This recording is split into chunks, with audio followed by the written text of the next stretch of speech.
Welcome to Mystic Realms Recap. Please like, share, and subscribe. Enjoy today's episode. What? The executives of the Winter's Grace called out in shock. To have a freezing power of that magnitude wasn't easy. Quickly pulling out a recording of the match, they rewind the clips until they saw Shiro.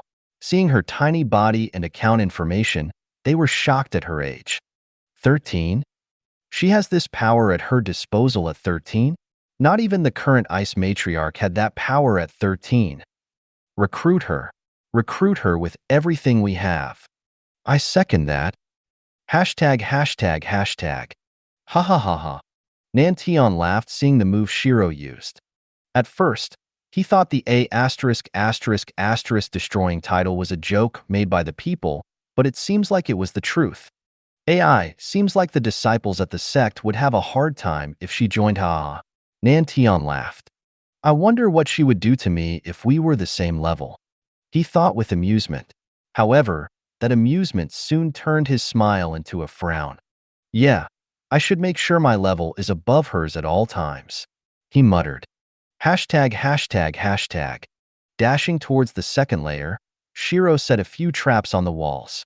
Since she was still using the first phantom, not many people could pick up on her presence. Her goal was to aim for top 100. Then she'll be able to have a better bargaining chip for Lyrica and Madison to enter a better faction.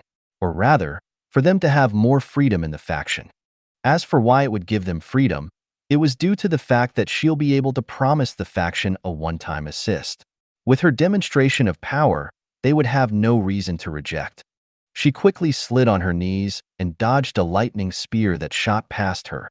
Without even looking at her assailant, she pivoted on her knee and swept her foot in a clockwise motion. A wave of cold mist was blown upwards, covering Shiro's body. Flicking her wrist, Shiro created several ice bullets using the cold mist and sent it towards the assailant. Arg! His body was sent flying due to his armband reaching 0% HP. Glancing left and right, Shiro saw two people charging at her with earthen spears. She jumped up horizontally and spun her body like a torpedo. Grabbing the spears, she redirected them and caused them to stab each other. With two more eliminated, Shiro was able to have a moment of peace before her next assailant charged at her.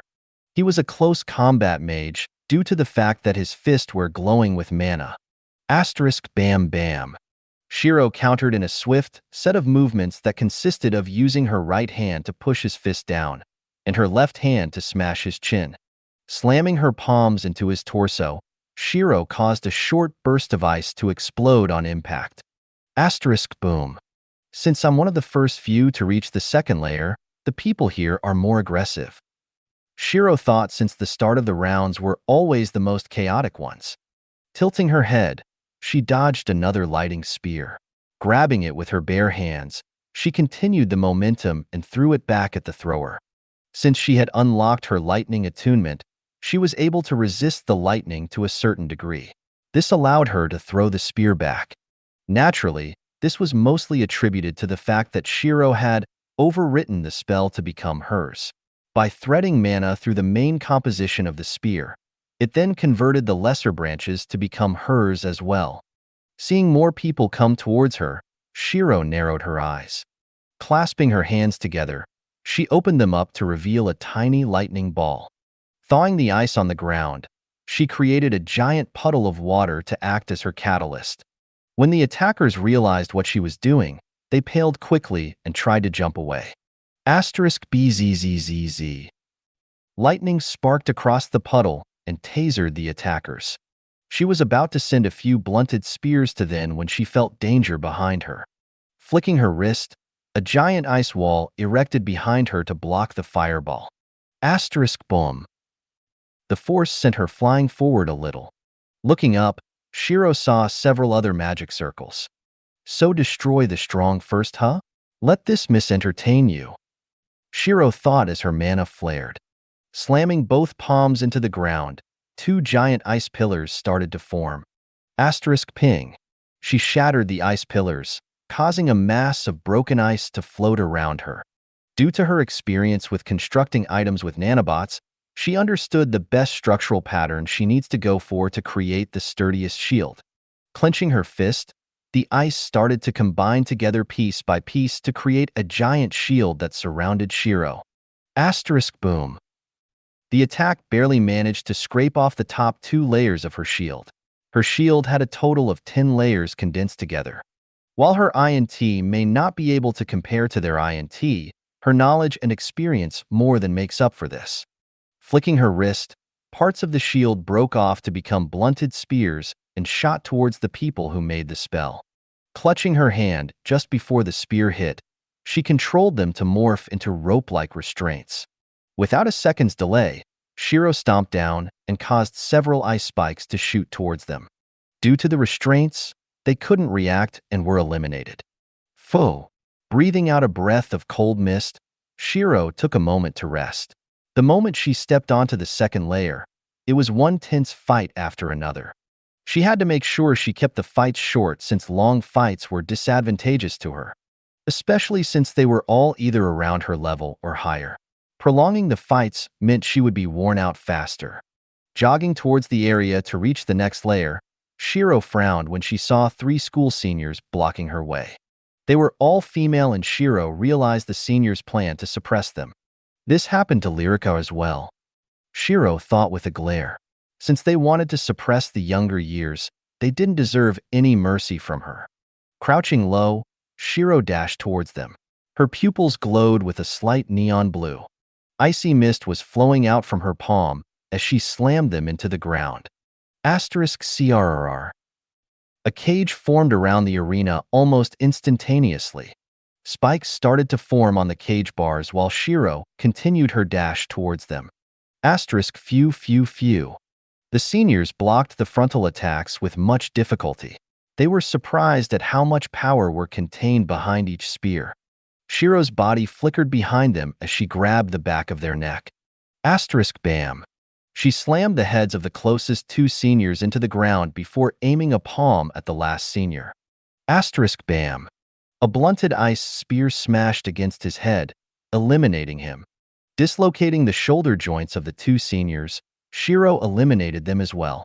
Watching the 3 fall back to the first layer, Shiro watched in disdain.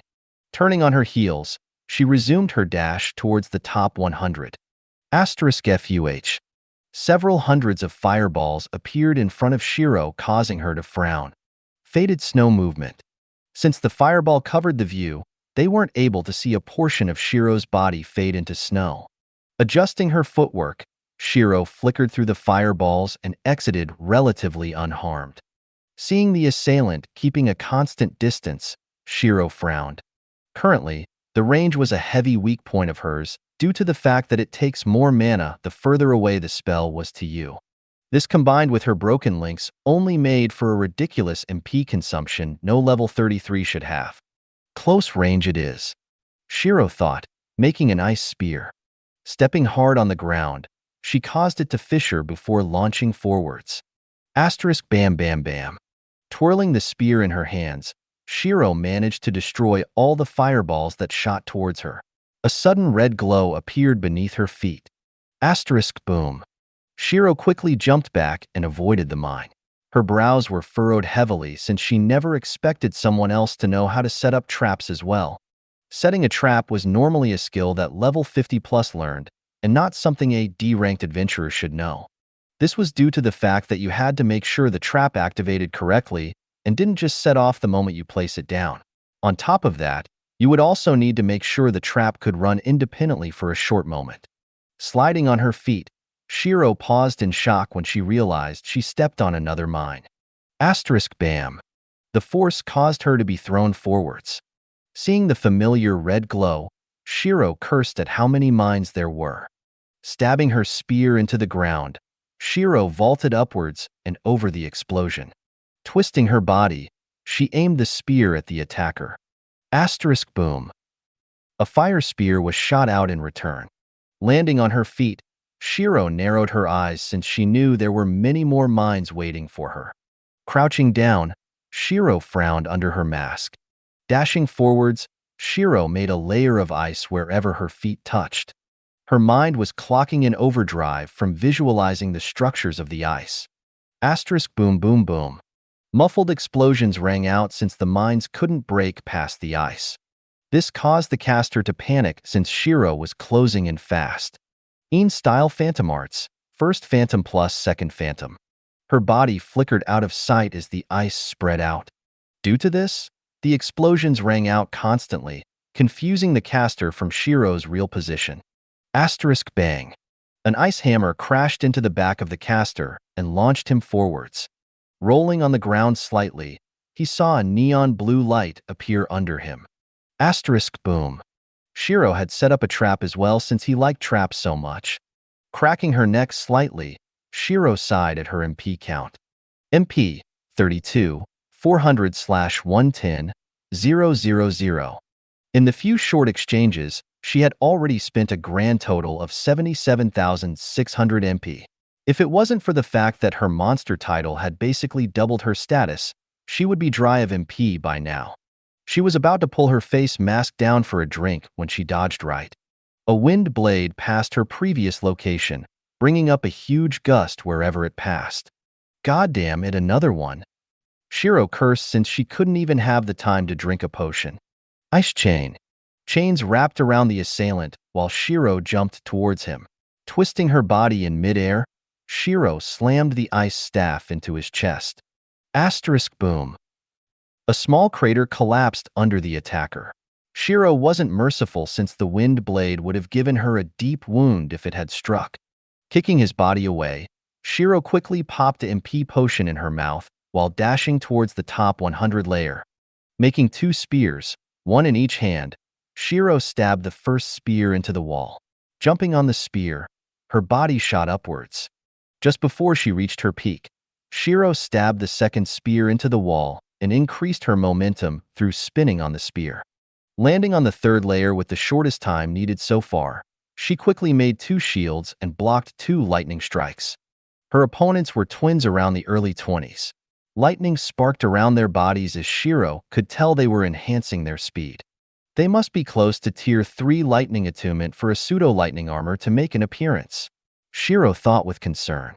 However, she wasn't to be left behind. While she couldn't manifest an elemental armor, she could match their speed with her skills combined.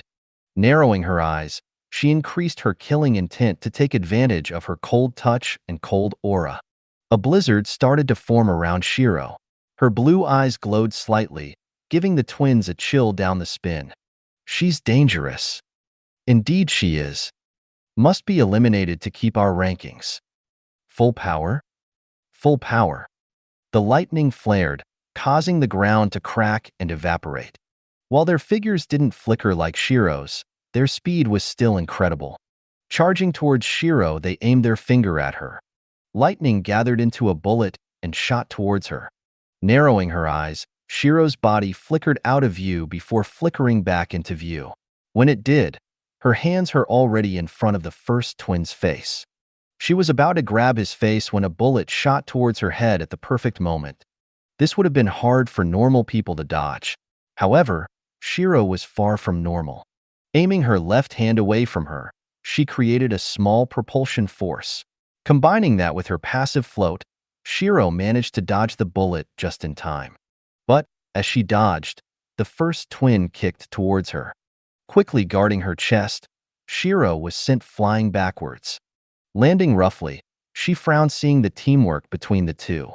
While her experiences were indeed greater than theirs, they were winning in terms of stats and attunement. However, this was good for her. She'll be able to push her body to the limit. Grinning slightly, Shiro made 2 ice spears in her hands and charged towards the twins. Asterisk bam bang. Blocking the strikes from both twins, Shiro stabbed the butt of the spear into the ground and smashed the tip against their heads. This forced them to recoil backwards slightly. Putting strength into her arms, Shiro lifted her body up and kicked both of them in the chest. Asterisk bzzz. They quickly coated their body in lightning. Gritting her teeth slightly, Shiro cursed at the feeling of her body tensing up for a moment. Twisting her body in midair, she slammed the spears into the side of their body. Ice chain. Using ice chain on the first twin, Shiro dashed towards the second twin. She threw the spear at him, which caused him to bring up his arms to guard his body. Flicking her wrist, Shiro feinted her attack while pulling the spear back. She swept out her right leg, causing him to trip over. Slamming her palms to the ground, a pillar of ice slammed against his back. Pivoting on her left hand, she dodged a punch from the first twin. Pulling on his arm, she hit the elbows before following up by slamming his own fist into his chest. Arg! The first twin cried out, feeling the resultant shock that traveled through his body. Seeing the first twin stumble backwards, Shiro grabbed his leg and slammed him towards the other twin. They grabbed each other's hand and redirected the momentum. Charging at Shiro, their elemental armor flared up with more intensity. Shiro coated her own arms with a stream of lightning to try dampen the paralysis effect. Asterisk bam bam. She redirected their punch at each other with ease. The twins frowned before jumping into the air. Lightning surged in their palms as they aimed at Shiro. She quickly glanced at her MP before slamming her hands into the ground. Asterisk CRRR. Boom! Another shield erupted in front of her as it blocked the beam of lightning. Since the shield was hastily constructed, she wasn't able to make enough layers to reach its maximum effect. Shiro was flung back due to the force and slid on all fours. Making a small ice wall, she stopped her body from being flung back any further. She flexed her fingers as lightning and metal sparked in her palms. Shiro frowned before clenching her hands again. Stamping down, she caused a blizzard to erupt outwards. She extended out her index and middle finger. Swiping to the right, needles made from ice appeared in the blizzard. Asterisk KSHHH. Thunder struck against the blizzard heavily as the twins weren't idle. Since they couldn't defeat her in terms of close-quarters combat, they were going to beat her in terms of long-ranged combat. Thunder clouds covered the skies above them, while lightning could be seen flickering inside the clouds. As if the incarnation of Zeus the lightning god, they controlled the lightning to shoot towards Shiro. Grabbing her ice wall, she converted it to a spear before throwing it into the air. Clutching her hands, the spear expanded out into a giant ice web. The lightning traveled through the web and dissipated harmlessly. The twins grew frustrated when they saw this. Lightning had an astounding amount of destructive capabilities. However, it was both weak and strong when pairing with water. Strong, since the water amplified the power. Yet, it was weak when fought against a water-based element, as Shiro had demonstrated. By thawing out the surface of her ice, she was able to redirect the lightning so it didn't affect her at all. Creating several lightning balls in their hand, they threw it towards Shiro relentlessly. Drinking an MP potion, Shiro used her spare hand to create an ice spear. Slamming it into the ground, she broke it into shards. Spreading her palms quickly, the shards expanded into ice webs, one for each lightning ball that was going to hit her. Narrowing her eyes at the twins, Shiro knew she needed to eliminate them quickly. Stomping down, she created a thick pillar of ice in front of her. In-style Phantom Arts, Third Phantom, Counterweight Phantom. Pivoting on her left leg, she roundhouse kicked the pillar and sent it flying towards the twins. Taking the chance of the broken pillar blocking their view, Shiro's body flickered towards them. Striking the pillar into dust with lightning, the twins frowned at the fact that she was nowhere to be seen. Their expressing quickly turned ashen when they felt danger behind them. However, even though they wanted to turn around to the danger, they weren't able to react fast enough. The spears slammed into the back of their heads, giving them a concussion, and eliminated them. Seeing the twins eliminated, Shiro kept a frown on her face. Seems like I've been underestimating humans a little, she thought. She had to keep in mind that other people had the chance to skip levels as well, and this isn't limited to her and her alone. Just the start of this arena was proof. While she may have been one of the first to run, others were still faster. Not to mention, the people she fought weren't even the strongest people here. They were around mid-tier in the current arena. If they were the strongest contestants, they wouldn't have even given her a glance. They would just ignore her and let other people take care of her. Yet, for them to charge at her like this meant that they weren't the strongest. If the mid-tier are this strong, then I should conserve my strength a little, Shiro thought with a frown. She needed to make sure she still had the strength to survive if the stronger contestants came to her. Using the first phantom and shadow cloak, she narrowed her eyes while observing the surroundings. Currently, in the top 100, it consisted of level 40s and 50s. Very few were level 40 since they would be eliminated by the level 50s the moment they step up here. This was due to the fact that if they managed to stay here for more than a certain period of time, a random participant would be sent back to the second layer. Since that was the case, the level 40s would obviously attack her since she was only level 34. They weren't about to lose their place because of her. Since I'm in top 100, I should aim to keep my spot, Shiro thought. Time passed as Shiro continued to keep her spot in the top 100. Naturally, she had to fight at times as to not lose her spot. However, due to the fact that she would sneak attack them, not many of the level 40s and 50s knew about a level 34 being in the top 100. Stop. Round is over. The commentator shouted out as Shiro looked up and sighed in relief. Honestly, she couldn't continue her pace for much longer. There was simply too many level 50s, and there were times where she couldn't find the right opportunity to eliminate them. Occasionally, people near her were sent back to the second layer due to the fact that there were too many people on this layer. Thankfully, she wasn't sent back so she didn't need to fight her way back up again. Revealing herself, the surrounding mages were shocked seeing a little girl amongst the top 100. Was she always here? One of the older mages asked. How did a level 34 even get up here? Ignoring the chatter around her, Shiro hopped down from the stage and walked towards the collection area. The armbands would record which layer you were on, and when they're returned to the stands, they'll give you the respective ribbon. Queuing up, Shiro could see quite a few level 50s with frustrated faces. Seems like they didn't do so well, Shiro thought. While levels were important, combat standards were just as, or perhaps even better at times. Take her for example. Her combat potential allowed for her to easily skip levels and challenge those with higher stats. Naturally, this wasn't the case all the time.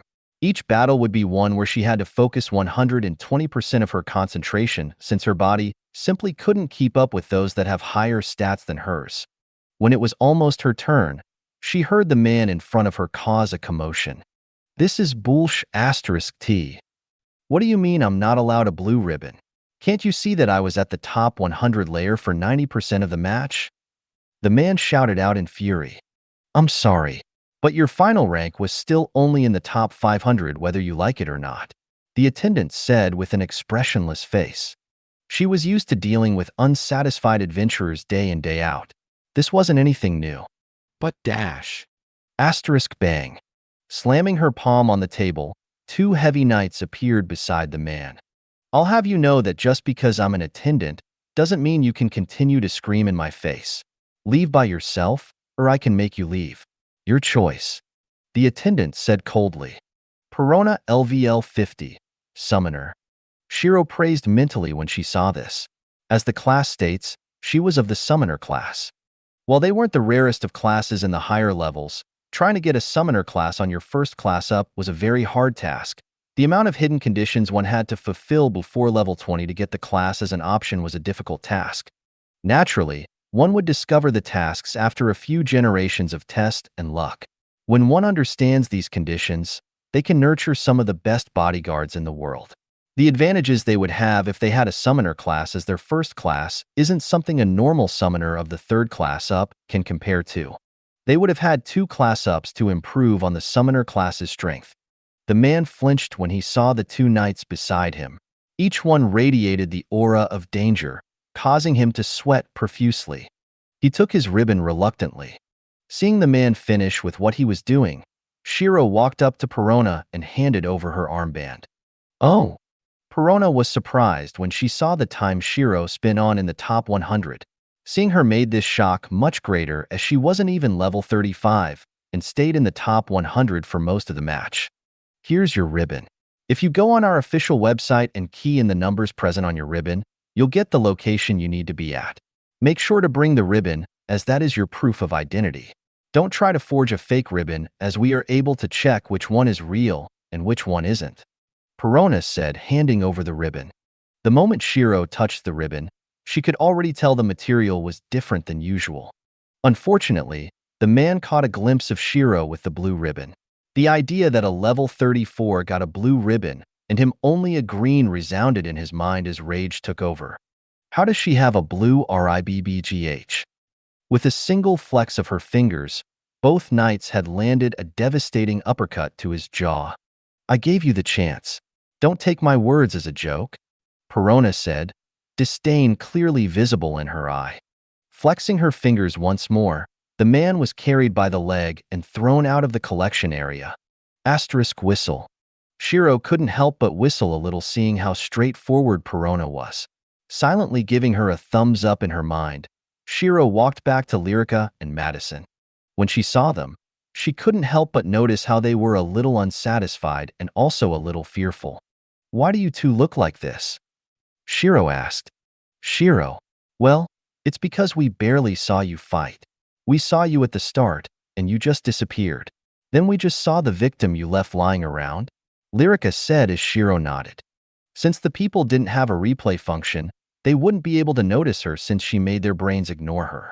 But the moment they started to replay the clips, they would be able to see her. So I know why you look like that, but why does Madison look like that? Shiro asked since Madison looked a little pale and fearful. She's just a little startled at your attack method at the start. Lyrica smiled wearily. Not only Madison but the students in the school, who saw her attack, was a little taken aback at her attack method at the start. Naturally, Shiro realized this due to the fact that none of them tried to make eye contact with her. They all looked away the moment she turned towards them. Shiro only chuckled seeing this. So which layer did you get to in the end? Lyrica asked. Shiro smiled before taking out the blue ribbon. PFFFTT. Top 100. Madison cried out, shocked seeing the blue ribbon. While this attracted the surrounding gazes, Shiro only looked at them before they hastily turned away, not wanting to get their rear pierced as well. Yes, I got into top 100. Tomorrow we won't be together since we'll be in different arenas due to our ribbons. Shiro typed out. As Lyrica said before, the next stage is most likely a battle royal, so we'll be gearing you two up a little to make sure you get decent finishing ranks. Since everything will be done in a simulation, Shiro did have the option of disguising nanotech and tricking the system. However, doing so will increase the chances of her exposing her second class. Seems like I'll have to bother Helion again, Shiro thought. Oh hey Shiro. Helion greeted as he saw the trio enter his store. Since everyone was focused on the faction recruitment, not many were paying attention to his store. Hi, are you able to help these two make some weapon and armor for tomorrow's event? Shiro asked. You three don't know? Helion asked. Don't know what? Lyrica replied, tilting her head slightly. After last time's event, where some rich F***er got ridiculous items, they banned that. Now, everyone has the same equipment and has to battle it out using their skills. Helion explained as he laid back on his chair. Shiro casually pulled out a chair and sat down as well. Madison was surprised seeing how nonchalant Shiro was in this environment. Is that so? Seems like you got quite a bit of insider information. Want to share it? PFT insider information? I just happened to overhear a few of the staff talk. If you thought I was able to be selected as a member of staff, I can say you are dead wrong. I'm only good for lifting a hammer, haha. Helion laughed. You say that, but not many can use elemental true armor at their first class up? Shiro praised. What's elemental true armor? Madison asked. Elemental true armor is when a person coats themselves with a respective element to boost their powers to another level. This elemental armor appears when a person is around the mid to top of tier 3 attunement. Lyrica explained. Seems like your friend is pretty knowledgeable, Shiro? Helion said while Shiro nodded. It's as Lyrica said. Elemental true armor appears when a person is around mid to top of tier 3 attunement. Not many people can reach that kind of power when they're level 50. With that being said, I've never asked how old you were, Helion. Shiro typed out. How old I am? I'm going to be 25 this year, Helion said, giving his beardless chin a rub. Wow, 25 years old and level 50. Lyrica praised. Meanwhile, Madison couldn't help but be left out from this group. Lyrica had a thing called hidden proficiency, Shiro was level 34 at 13 years of age. And now they also had a Hellion who was level 50 at 25 years of age. Shiro raised an eyebrow seeing Madison's mood. She's kind of like Lyrica in a way. She thought since Lyrica also had this problem before her discovery of her hidden proficiency. Madison, what classes are available to you, or have you picked one already? Shiro asked. Ami, the next class I chose is Knight. This class will let me become a better tanker. Madison replied. Ho Shiro, are you planning to make a party? Hellion asked seeing this. Shiro is an outstanding mage. Lyrica was a damage dealer and Madison will become a tank. This, from his opinion, is a standard foundation for a party. While they lacked a healer as of now, they could get one later down the line. Indeed. Want to join the fun? Shiro asked, throwing him a simple invitation. She didn't think anything could attract his attention since there was nothing this party could offer. Nah, I'm pretty satisfied with what I have currently. I'm making my way through my own class up as well. The most important part is that I might ruin the party if you understand me. With a high level like me in the party, the fights become much easier than what they're supposed to be like. There'll be no progression otherwise. Hellion explained. You're not wrong on that. Shiro agreed since having someone carry a party was never a good point. However, she wasn't planning on letting Hellion carry their party. What she wanted was to give him the idea first. Open him up to the opportunity. Then when they're higher level in the future, she'll be able to strike. After chatting for a little while, they made their way back to the dorms. So what class-up requirements do you need to complete for your class? Shiro asked. Since I'm going for the defensive knight, I just need to successfully block the attacks of bosses. The bosses must be level 20 or above. Madison replied. Is that the main objective? Yeah, I've pretty much done the other ones. It's just this one left. Since we got a few hours left to the day, we should be able to help Madison reach the next class. Shiro thought as she turned over to Madison. Why don't the three of us challenge the dungeon? We can try level Lyrica up as well as help you class up. Sure. We haven't gone to a dungeon with just us three, have we? Madison asked. The last time they partied up was during the Shadow Temple dungeon. However, Madison's other friends were there as well, so it couldn't really count as partying with just the three of them. Well, which dungeon shall we challenge then? Since if it's too high, I won't be able to block the boss's attack. Madison asked. Let's focus on you, Madison. Since I've already classed up, I can wait. Lyrica said. All right. For Madison, we need to focus on how you counter and block against the boss and humans. Since your role is being a tanker, you must focus your mind on blocking every strike along with countering at the right moment. Shiro said as Madison nodded seriously. She knew that when it came to fighting, Shiro was always serious.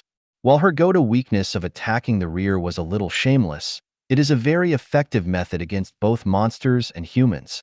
The only limiting factor is how much embarrassment you could endure. In this area, it seemed like Shiro was unmatched.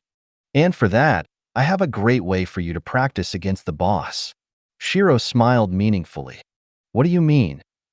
####. My lord, this servant is useless. I haven't been able to dig up her past. It's as if she was literally born a few weeks ago. Of all the records I've managed to recover, they don't go further than when she first appeared in the teleport shrine. Mark said as he kneeled towards Lucius. Amen. Lucius nodded slightly.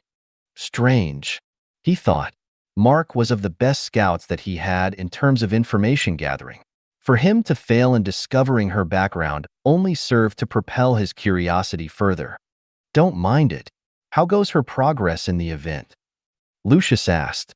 She's managed to reach top 100 with relative ease. Her friends, on the other hand, reached top 500 and top 1000 respectively. The elf is the one that reached top 500. Mark replied. What about her potential? From her records, it seems like she has a hidden proficiency. As for earlier records and family background, there were signs cover-up. Seems like she's from a large family. Could it be that she's from the Wallenstein family? Though I highly doubt it. Lucius said. The Wallenstein family he was on about was one of the 7 noble elven families. All of their offsprings are famed swordsmen/women who are all well known in the public eye. Since they were constantly under public scrutiny, the public knew the members of the family quite well. Therefore, Lucius didn't think that Lyrica was part of the Wallenstein family. Not only that, people having the same surname wasn't uncommon. It was like the top Chinese surnames: Wang, Li, Zhang, Lu, and Chun. These 5 were the common Chinese surnames. And much like these, the Wallenstein name was a common one in the Elven race. It's very unlikely she's a part of the Wallenstein family since her appearance doesn't match. Mark replied. True. Wallenstein had sky blue hair, while Lyrica had blonde. Though gene mutation could have changed it, so Lucius didn't pay attention to the color of her hair. We'll try to recruit them as best as you can. Remember to prioritize Shiro since she's one of the most talented people we've seen even when compared to the bigger cities. Lucius concluded. Understood. ####. Nantion, it seems like Shiro has entered a low-level dungeon with her friends. The dungeon is a level 20 dungeon and the boss heavily relies on speed. Ohaya? Seems like she wants to nurture her future tanker in the art of countering. Nantion said. Huan Er was slightly surprised at how he came to the conclusion. Understanding Huan Er's confusion, Nantion explained. It's because you can easily tell what she wants. I can read her expression like an open book, ha ha ha. Nantion chuckled softly. Huan Er raised an eyebrow. How? She's literally either smiling slightly or expressionless. But I do wonder why she has so much combat experience even though she's so young. Nantion muttered. Do you think she's involved with a secret nurturing program of sorts? Huan Er asked. No, I don't think she is. But perhaps it's not far off. Nantion said with narrowed eyes. He knew that snow girls could form from the corpse of a female adventurer. And that could be the reason as to why she was able to have such combat experience. Although, it still doesn't explain why her combat experience was so vast. This wasn't something a D-ranked adventurer should have, especially since she left a mutated dungeon of such low level. How peculiar. Nantion thought as a smile crept up on his face. The more he looked into Shiro, the more secrets she held and the more she interested him. How long do I have until I need to return to the sect again? Nantion asked, turning to Huan Er. We still have another 2 weeks here.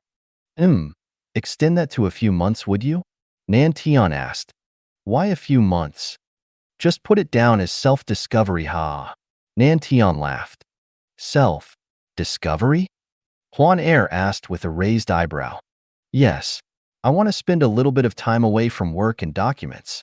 Discover something that interests me, Nantion replied. Noted.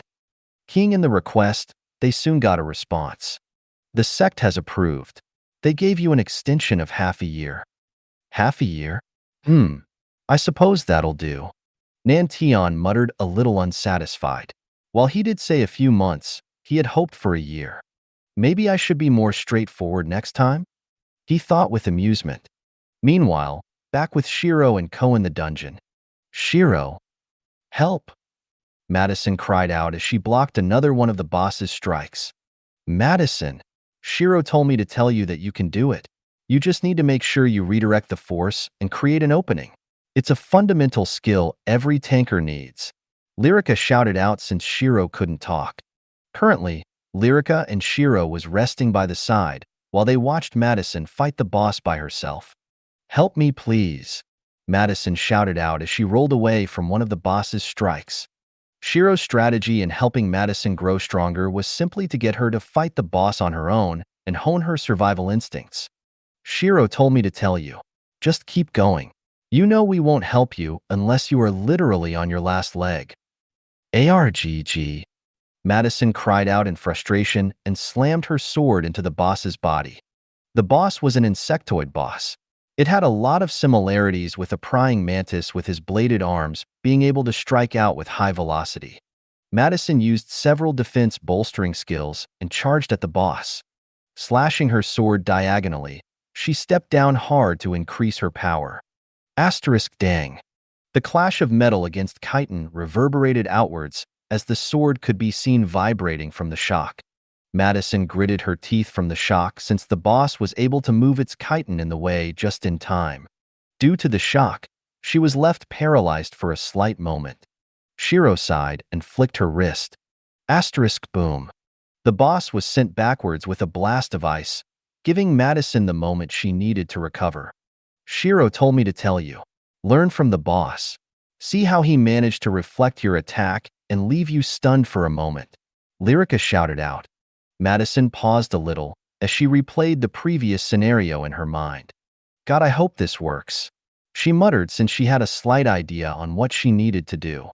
Dashing towards the boss, she sidestepped his slash.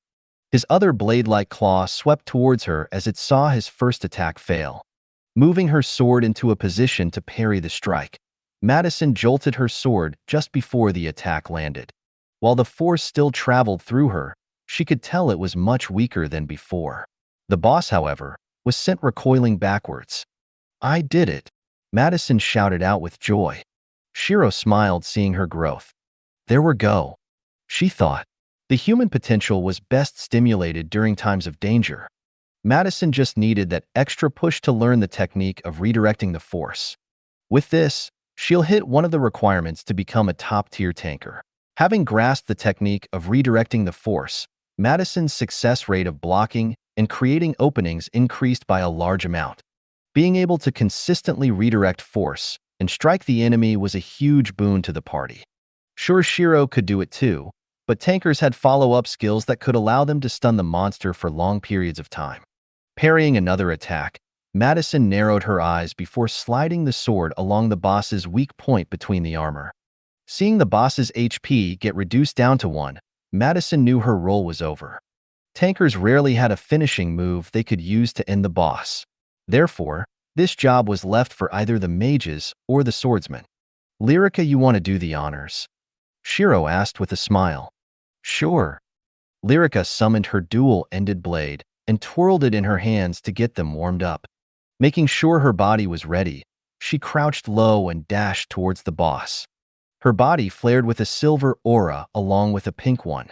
Madison was curious as to what Lyrica was going to do. Since she had her own fights, she wasn't able to see Lyrica fight, meaning she had no knowledge of her berserk skills. Lyrica's body flicked and appeared before the boss. Stabbing the blade under the boss, Lyrica used her arm as a pivoting point. Asterisk bam. Kicking down on the blade with her heel, she not only demonstrated great flexibility but also burst power. In a short burst of strength, she was able to lift the boss off the ground. Slamming her palms into the boss, she used compressive power and launched him higher. Seeing that the boss was ready, Lyrica adjusted her grip on the sword.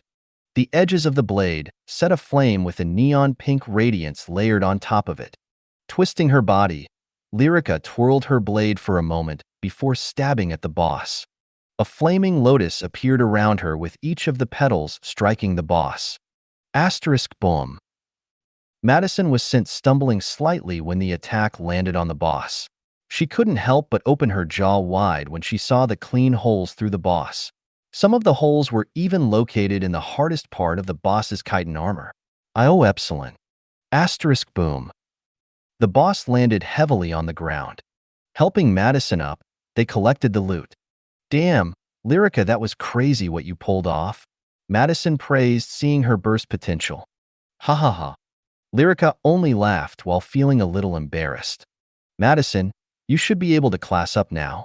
Why don't you do it in here as to not cause a commotion? Sure. Tapping her class up button, a silver radiance flickered around her. Asterisk dong. The chime of a bell was suddenly heard as Shiro widened her eyes in surprise. She managed to fulfill all the hidden conditions for a hidden class? Shiro thought as the force caused them to back off a little. Asterisk dong dong dong. The bell chimes continue to ring out. A hollow form of a knight could be seen appearing behind Madison. With white armor and golden highlights, it looked just like a holy light. However, just as Shiro frowned a little, the knight started to flinch in pain. Gah! His cry could be heard as dark crimson chains shot out from the ground. Stabbing through the body of the knight, its armor slowly morphed into the armor befitting of an evil overlord. Creepy sharp protrusions could be seen around the shoulders, arms, and legs. A red cape fluttered behind while neon red lights served as his eyes under the helmet. His hollowed figure started to overlap with Madison's as Lyrica became nervous. Shiro held her back and showed Lyrica her phone. Calm down. It's just her class up. Somehow, she's managed to fulfill the stringent requirements to get a hidden class even though she's already picked the night class. Gold and black aura surged the closer the night came to completely overlapping her figure. It was only after 5 minutes did the aura start to die down. Madison LVL 21. Demon Knight.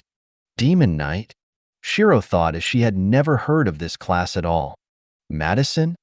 Lyrica called out, slightly worried about how Madison felt after class up. Black Goose suddenly rose from the ground and covered Madison's body. Shocked, Lyrica dashed forwards to help Madison. Reaching for Madison, Lyrica's hand was repelled by the black goo. Asterisk bam. It struck against her chest heavily and sent her sliding backwards. Before she could charge at it again, Shiro pulled her arm. Shiro! Lyrica cried out as she turned to her. Shiro only gestured for her to watch. The goo shifted for a moment before retreating. Madison's brown hair became black with slight highlights of red. Her face could now be classed as a heroic type of beauty when compared to her previous girl-next-door beauty. Her figure became much more accentuated with her bust and rear getting a decent boost.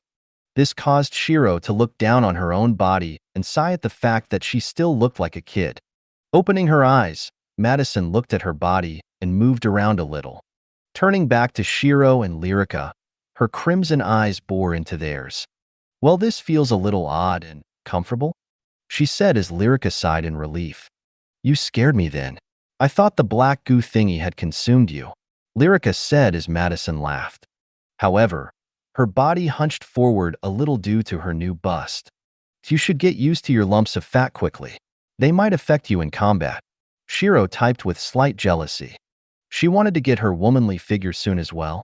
While it wasn't to attract males, it was rather for her to be able to fight better since her reach for close-quarters combat was abysmally short right now. That being said, what can your Demon Knight class even do? I've lost most of my original skills and replaced with the Demon Knight skill branch.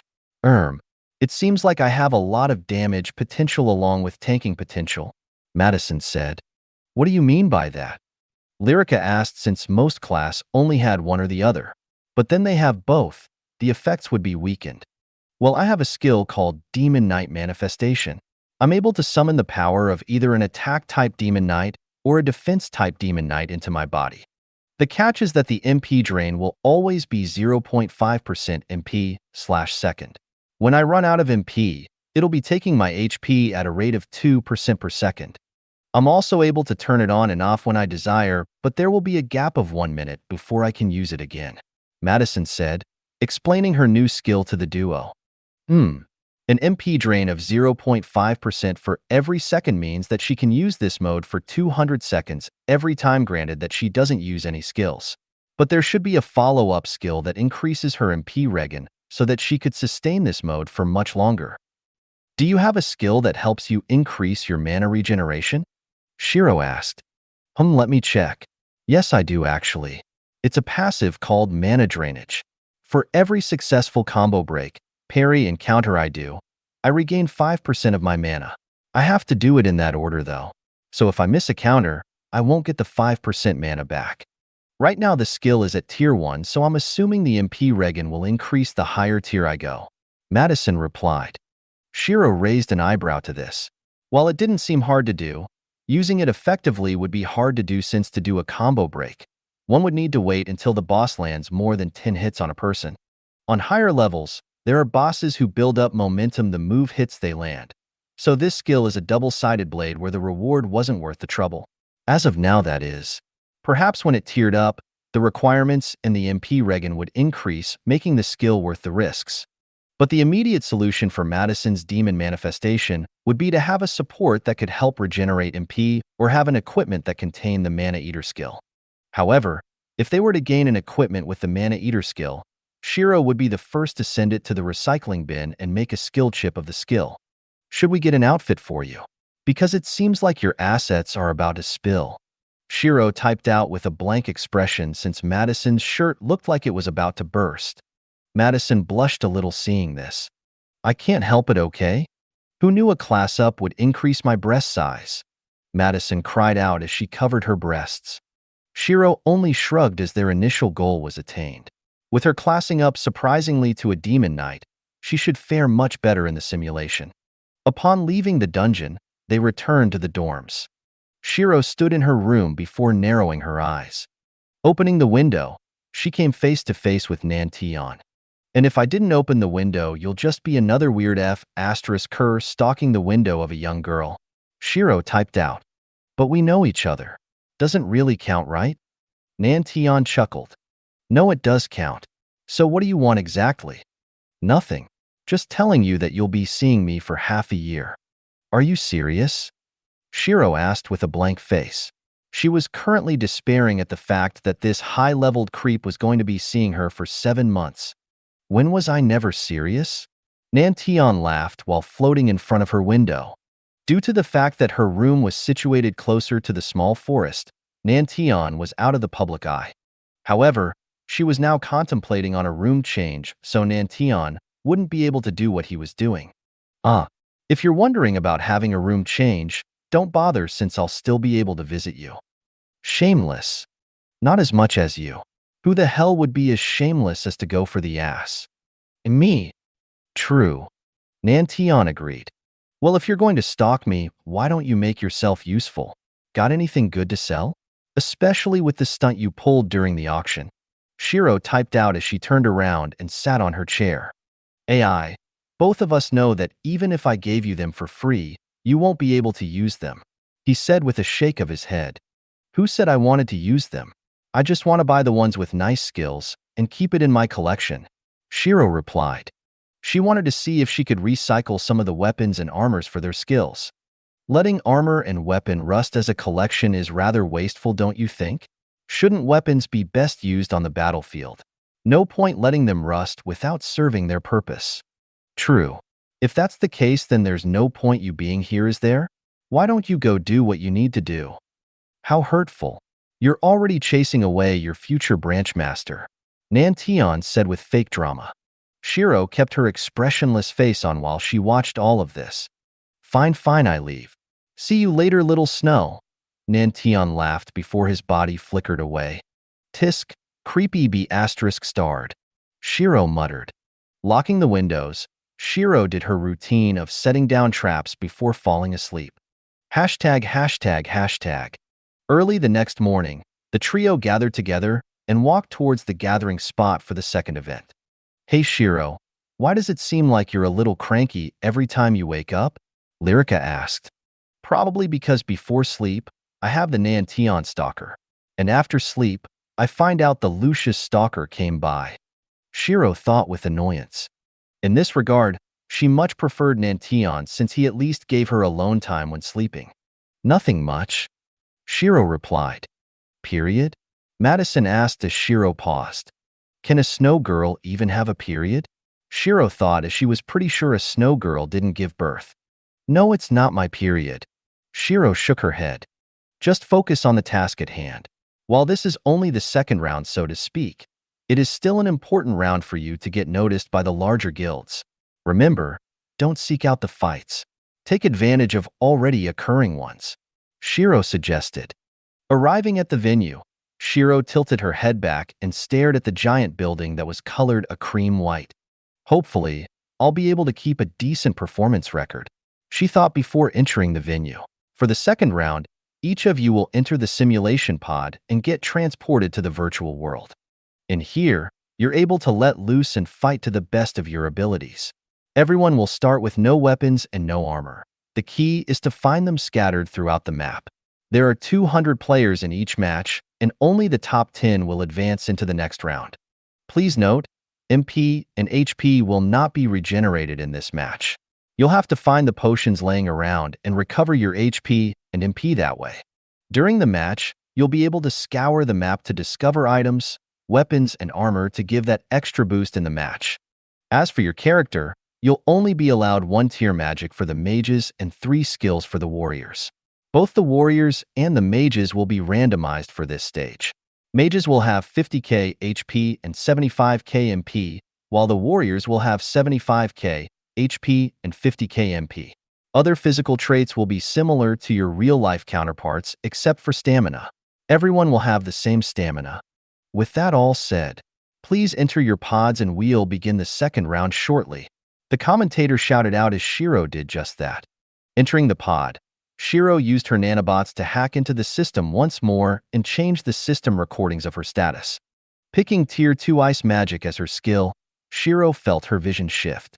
Shiro, Ice Mage, LVL 34. HP, 50, 000/50, 000. MP, 75, 000/75, 000. Her status could be seen under her peripherals, and the map was in the top right corner. Pressing the map, Shiro was surprised at how big it was. The map itself was primarily constructed of 5 islands with the 5th island in the center. The first island was designed as a ruined city. The second, a rural village. The third island was the desert, and the final island was the forest and mountain range. As for the center island, they couldn't see anything since it had a huge unknown above the area. Seems like it'll reveal itself in due time, Shiro thought. Looking around the starting area, Shiro could see it only being composed of level 50s and a few stray level 40s. However, these level 40s all range from level 45 onwards. She was the only odd one out with her level 34. Very soon, all of you will be teleported into the air at the 4 different islands. Each island will have 50 fighters, and over time, a ring will slowly close in onto the center island. The more people there are, the more crowded the center becomes. And if you try to enter the center island at the start, there are turrets there to eliminate you. A with Graven ES. The center will only open when the ring covers the majority of the 4 islands. And without further ado, let the second round start. The commentator shouted out a light engulfed the entire starting area. Shiro shielded her eyes as she felt the wind hit against her. Opening her eyes, she saw that she was currently free-falling above the city. Narrowing her eyes, she scanned the people around her. Most of them were struggling for a moment to reorientation themselves. Shiro ignored them and turned her attention to the city. Most of the buildings here were either skyscrapers or large stadiums. Thinking for a moment, Shiro focused her attention on the skyscraper. The skyscraper would be the best choice for her due to the fact that she'll be able to take advantage of the narrow corridors and set down traps for her enemies. In addition to this, she should be able to find a few items in the first aid area. Flipping her body in mid-air, Shiro made her body streamlined and shot towards the skyscraper at incredible speeds.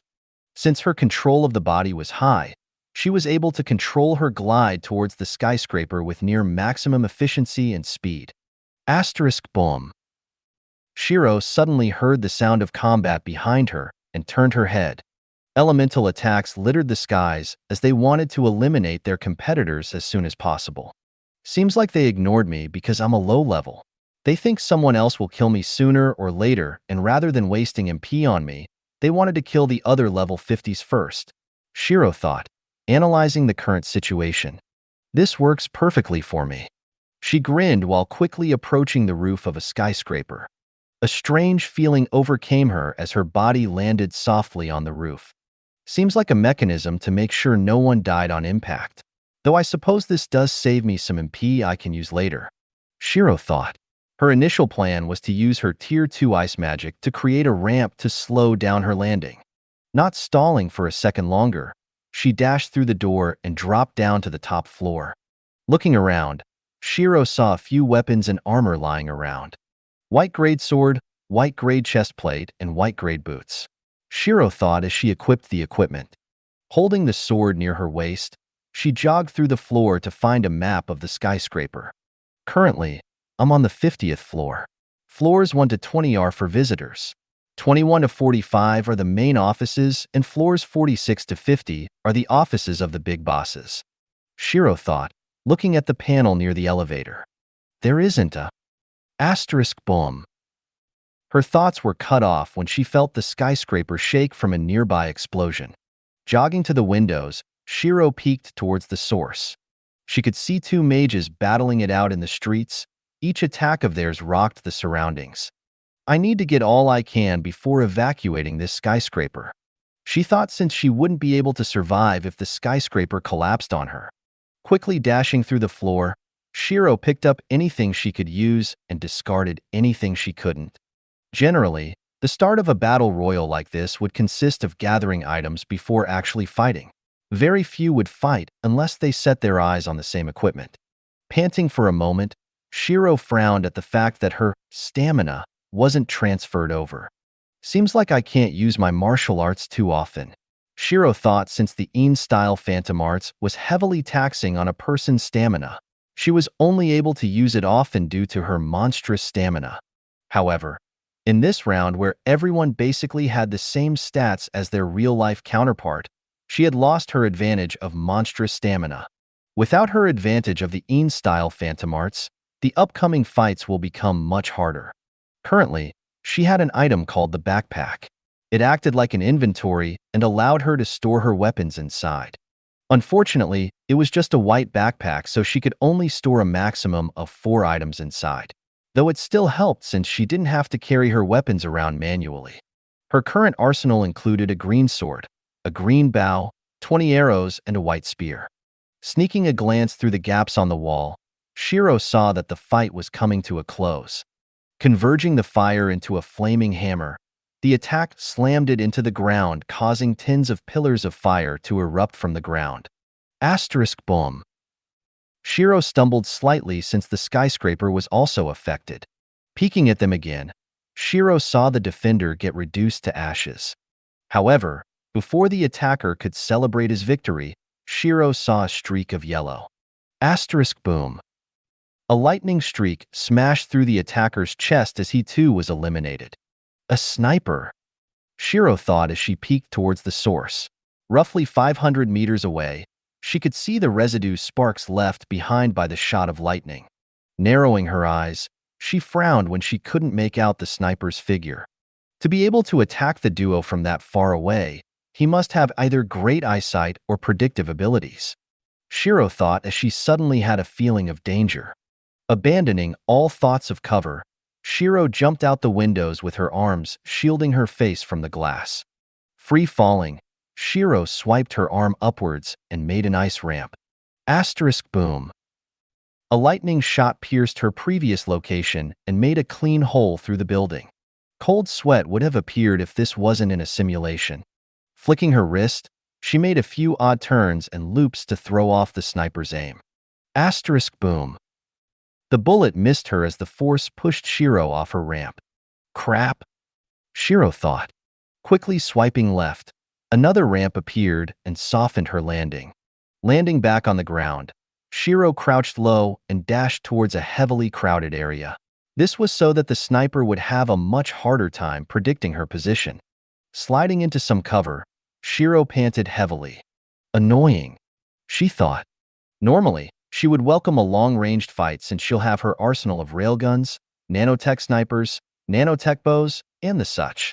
However, right now her crappy green bow will never be able to reach the distance of 500 meters. Meanwhile, the sniper was frowning at the fact that he missed both shots. TCH, her instincts are on point, he muttered, removing his binoculars. When he dropped into the city, the first thing he searched for was something to accommodate his long-ranged fight style. Thankfully, he managed to find a pair of binoculars, graded blue, in the store nearby. When did we get someone with such an acute sense of danger? His shots were almost always 100% accurate, and very rarely would he miss. This was because he made sure to go for shots he knew would hit. Yet, Shiro managed to dodge both shots he thought would hit. Looking through his binoculars, he decided to give up on her since she's had already entered a hard-to-hit area. He drank an MP potion while he made a mental note about her appearance. ####. Peeking out of her cover, Shiro no longer had the feeling of danger that was there before. Sighing in relief, she continued her path through the buildings. Her location was northwest of the entire map. Sighing at the fact that she was about as far away from the center as she could get, Shiro looked for a hospital to try her luck for items. While the previous stunt didn't take too much from her MP, she would only feel at ease with it full. However, since it was a hospital, Shiro knew that there was a huge chance of encountering someone.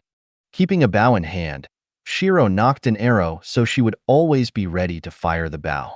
Sneaking through the alleys, she kept an eye on both the player count along with the surroundings. Occasionally, she would see a random mage's magic spark in the distance, telling her of their position. Shiro could only shake her head at these people. With such flashy magic, they're basically crying out, "Hey, I'm here. Kill me, please."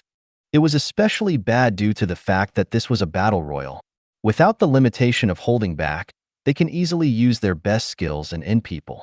Approaching the hospital, Shiro only frowned when she saw the shadow of a person in one of the windows. Narrowing her eyes, Shiro contemplated whether or not she should enter the building. If I keep my tracks quiet, I should be able to sneak past him with ease. But then again, he might have robbed all of the items. Shiro thought for a second before settling with setting a trap to kill them as soon as she could. This was the fastest way to eliminate her peers that were levels above her. Naturally, this wasn't without risks. She had to make sure her trap guaranteed the kill no matter how overpowered it might be. Because if not, she would be out of the round. After all, if you're dead, you can't use any of the MP you tried to save for the late game. Sneaking near the entrance of the hospital, Shiro narrowed her eyes and estimated the probability of him exiting by the front door. Open area, not much cover, great for snipers. My best bet would be the back door where he will most likely exit. Shiro thought and circled around. Just as she predicted, she saw hints of his shadow walking away from the front door. Crouching down, she pressed her palms down and created a magic circle. The circle flashed for a moment before fading away. The door, the floor, next to the lights, drainage, the stairs, and the rails. She placed traps in as many directions as she could to guarantee her the kill. Jumping up nimbly from extrusions, she landed on the window ledge and looked down. Taking a deep breath, she tried to recover a little of her stamina. She pulled out her bow and looked towards the entrance. Knocking the arrow, she held her breath and waited for the perfect moment. Her ears twitched when she heard echoing footsteps. Pulling back the arrow, Shiro focused her concentration to 120% since she only had one chance to kill him in one shot. *KRRR. The door opened slowly as the man looked around cautiously.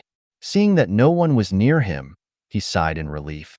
A little further, Shiro thought, so she could make sure all of the traps worked to their full potential. Shiro's eyes were steady and calm. Watching him walk step by step, she pulled back a little more on her bow. At this point, the strings were nearing their limit, so Shiro knew she had to fire the bow soon. Now, she let go of her arrow as soon as he stepped into her strike zone. *Boom. At the same time, the traps set off, sending sharp pillars of ice stabbing towards the man. The ice pierced through him before he could react, ending him instantly. His body shook for a slight moment before shattering into light. Phew! Shiro sighed in relief as she landed back on the ground. Thawing the ice as to not give her position away, she checked his loot. Blue sword, 5 HP potions, 3 MP potions, green staff, blue bag plus some armor that boosted movement speed and attack power. Shiro thought, taking the gear she needed. Looking back at the hospital, she wondered if there are still items inside for her to loot. No, I should keep moving to avoid the other players discovering me when they arrive here. Since her attack had caused quite a commotion, Shiro needed to move quickly to avoid the level 50s that might arrive. She paused for a second as she had an idea. Scavenging the surrounding trash, she managed to find herself quite a few bottles. Since this was a simulation, she didn't know if this would work. Jumping up, she parkoured from rail to ledge until she was a few floors under the roof. Climbing through the window of the building next to the hospital, Shiro made sure that her shadow couldn't be seen. Looking for a nearby table, she grabbed her sword and cut one of the legs off. Making a few cuts, she was left with the top of the table leg looking like an H. She then cut the bottom of the bottle off before placing it in the groove of the table leg. Securing her sword near the bottom of the bottle, she pulled on the plastic. It works, Shiro thought with a smile. The bottle started to spin as the knife would cut the plastic into one long continuous strip. Her goal was to make a plastic rope for her to hold her weapons for easier access. While the bag was useful, it still took a while to pull out her weapon, making it inefficient in battle. She continued this for several bottles until she had a pile of plastic strips next to her. She started to thread them together to form a rope. Looking at the final results, Shiro was surprised the simulation even allowed her to do this and even graded it green. Strapping the rope diagonally across her body, she connected the spear to the rope. She made it so that she could easily pull the spear off her back should it be needed. Moving around a little, she found that it wasn't too obstructive, which was good news to her. She peeked out the window and saw that no one had arrived. Seems like my position hasn't been discovered yet, Shiro thought as she put an MP potion in her mouth. After the last fight, she had used quite a bit of MP to guarantee the kill. Shiro, Ice Mage. HP 50 000/50 000. MP 64 500/75 000. Shiro frowned a little when she saw that she was still missing 10.5k MP. A single MP potion regenerated around 20k MP. If she used another potion, it would be wasting an additional 9.5k MP that could have been regenerated. Better safe than sorry, Shiro thought, as she could do quite a few things with 10.5k MP, especially since her links weren't broken in the simulation world. Thinking of the broken links, Shiro could only lament the fact that she didn't check on the ways to heal them before. In her previous life, people had already found the fix to broken links, saving the lives of those who were either born with this defect or when a person almost died by having their links destroyed. Yet, she had never paid it any attention since she didn't think she would need to know. However, now that she was suffering from her broken links, she had no idea on how to fix them. Sighing in regret, Shiro could only try to find the solution herself. Naturally, she could also try to find herbs or medicine that invoked a full-body rebirth, one that cleansed the body and spurred the hidden potential a person had. She wasn't sure if this would fix her broken mana links, but it was still hope. Shaking her head, Shiro decided to put it to the back of her mind for now. She could take her time to find the herbs later when she left the city. However, that in itself was a hard task due to the fact that the few types of rebirth herbs she knew grew in places that were guarded by powerful beasts. As to whether or not she could take the herbs under their supervision was a question that didn't even need to be asked. She would die, no doubt. Packing up her items, she left the room with the spear on her back. She wanted to make her way towards the center since the ring should be closing soon. Opening the window, Shiro checked for any enemies before jumping to the next building across from her. Her travels continued for a while, with her being able to see the occasional player being eliminated. *BRR. Alarms started to ring out, halting her steps. Ring closing. Seeing the alert, Shiro knew she had to pick up her speed. Looking towards the map, she saw that she wasn't too far from the first ring. I should set up a vantage point so I can see who's left, Shiro thought as she wanted to see how many people were still in her general direction. Jumping from roof to roof, Shiro approached the top of a small shop and started to set up. The shop was located a little bit away from the ring. It had a great view due to the fact that none of the buildings and cars blocked her sight of the main road, meaning whoever ran towards her would barely have any cover to hide in. Stabbing the spear into the wall, she continued until a hole was poked through. This was so that she could look at whoever ran towards her without giving her position away. Right now, there were still 10 seconds for the ring to appear, so she took this moment to look at the player list and see who's still in the game. This island still has 23 players left. Desert Island has 18, the rural village has 26, and the mountain area has 31. With 98 players left, that means another 88 players need to die before I can enter the next round, Shiro thought with a frown.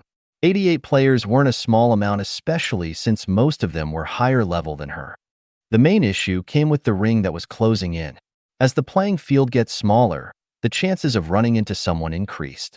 While that may mean 88 players will be gone at a faster rate, it also meant that there is a higher chance for her to be eliminated. Peeking through the hole, she checked to see if anyone was coming. No one yet, she thought. Checking back with her map, she saw the ring already consume the outer area at an astonishing pace. Time ticked away by the second while the ring closed in slowly. By the time the ring was in view, Shiro narrowed her eyes and focused her attention. She wanted to eliminate someone else and help reduce the number of people left. This would, in turn, increase her chances of survival. Naturally, the second best option would be to hide and wait till they pass her. This way, she'll be able to attack them from behind. Seeing a faint figure moving from rooftop to rooftop, Shiro vaulted over the ledge and rolled into the store. Since he was on the rooftops, he would see her hiding on the top of the store. Waiting for him to pass her, Shiro waited to see if she could find anyone else. Seems like it's just him. Anyone else would be consumed in the ring, Shiro thought. Coming out of her cover, she jumped back onto the roof of the store. Narrowing her eyes towards the skyscrapers, she planned her route upwards. Taking a deep breath, Shiro dashed forwards at one of the slightly taller buildings. Jumping up, she kicked off the rails and increased her momentum upwards. Grabbing the railing, she swung herself up, adding on to her previous momentum. After a few swift movements, Shiro landed at the roof while panting heavily. Tilting her head back, she saw him bunker down at one of the skyscrapers. Breathing out to calm herself, she looked at the distance between them. I need to get past 3 buildings and roughly 30 floors to get to him, Shiro thought. She needed to get to him quickly and quietly to ensure that he doesn't discover her. Stepping back slightly, she did a short run-up before her body burst with her maximum speed possible. Due to the insane control over her body, she was able to push it to the maximum speed it could output. However, if she was in her old body, she wouldn't even need a small run-up. She was able to go from 0 to 100 almost instantaneously. Jumping across the gaps, she stabbed the spear into the side of the building before using it as a jump pad. Flicking her wrist, an ice spear formed in her hands. With 2 spears in hand, she leapt over the railing. Thankfully, his back was turned away from her. Twisting her body in mid-air, Shiro threw the ice spear followed up by the second spear. The sniper was alerted and quickly turned around. It's her, he thought, recognizing Shiro. Aiming his finger at the spear, he disregarded the MP cost and shot his fastest lightning bullet. *Bam. Shiro bent backwards to dodge the bullet. TSK, he reacts fast, Shiro thought. Landing on her feet, she quickly dashed towards him with her sword in hand. *Clang. Metal struck against metal as the sniper also brought out a sword. Stomping down, Shiro froze the area under them. Letting go of her sword, Shiro pivoted her body towards the sniper. Slamming her elbow into his stomach, Shiro then grabbed his collar. In-style Phantom Arts, third Phantom, counterweight Phantom. Flipping his body over hers, she quickly made 8 ice flying daggers in her hands. She jumped up before throwing all the daggers, 4 at a time. *Boom boom. The daggers exploded into shards upon contact, dealing more damage to him. While he was able to react at first, Shiro outpaced him with her other movements. This allowed her to create a gap in his defense and strike at him. In the simulation, everyone had either 50k HP or 75k HP. While the body stats may be different, the HP was the same. Therefore, as long as her damage output was enough, he would die before recovering. Creating more daggers in her hands, she threw them at him before he could even recover from the previous attack. Gritting his teeth, lightning sparked around him and shot everywhere. Making an ice shield, Shiro blocked it whilst creating an ice bear trap. *Boom. The trap clamped and ended the last remains of his HP. Foe. Shiro quickly threw an MP potion in her mouth while checking out for anyone else who wanted to take advantage of the fight. Seeing that no one was around, she sighed in relief.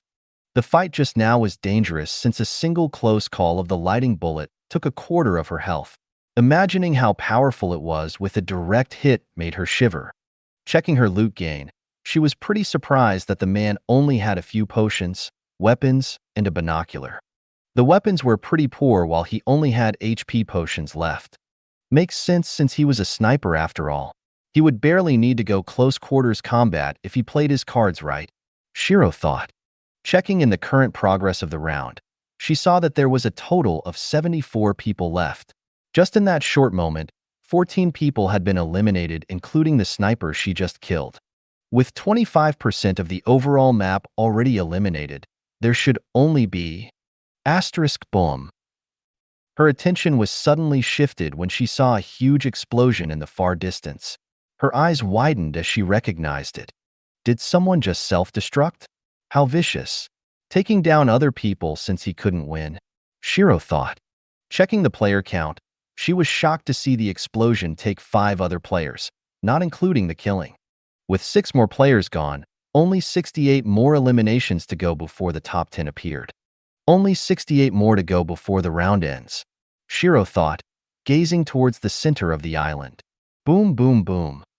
Shiro peeked above the barriers and could see a complete war zone near the bridges that connected one island to another.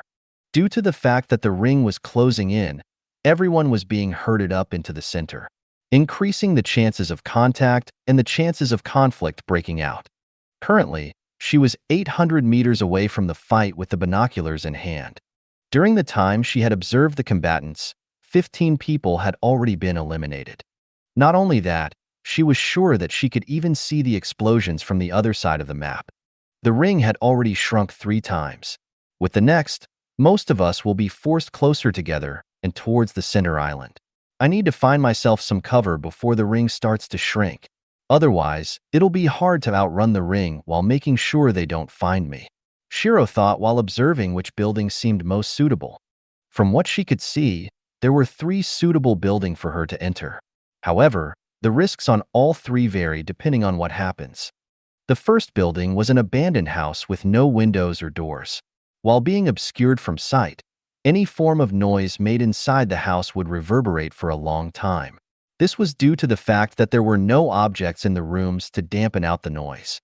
If she hides in there, anyone with a slightly keen sense would be able to pick up on her.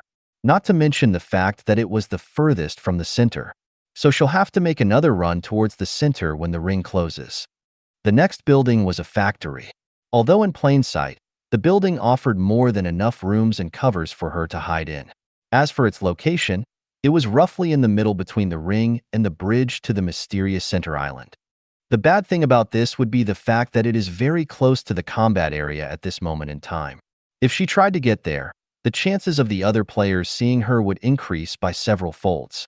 Not what she wanted. As for the last building, it couldn't even be called a full building due to the fact that it's a toll gate. The bridges that connected each island was a motorway.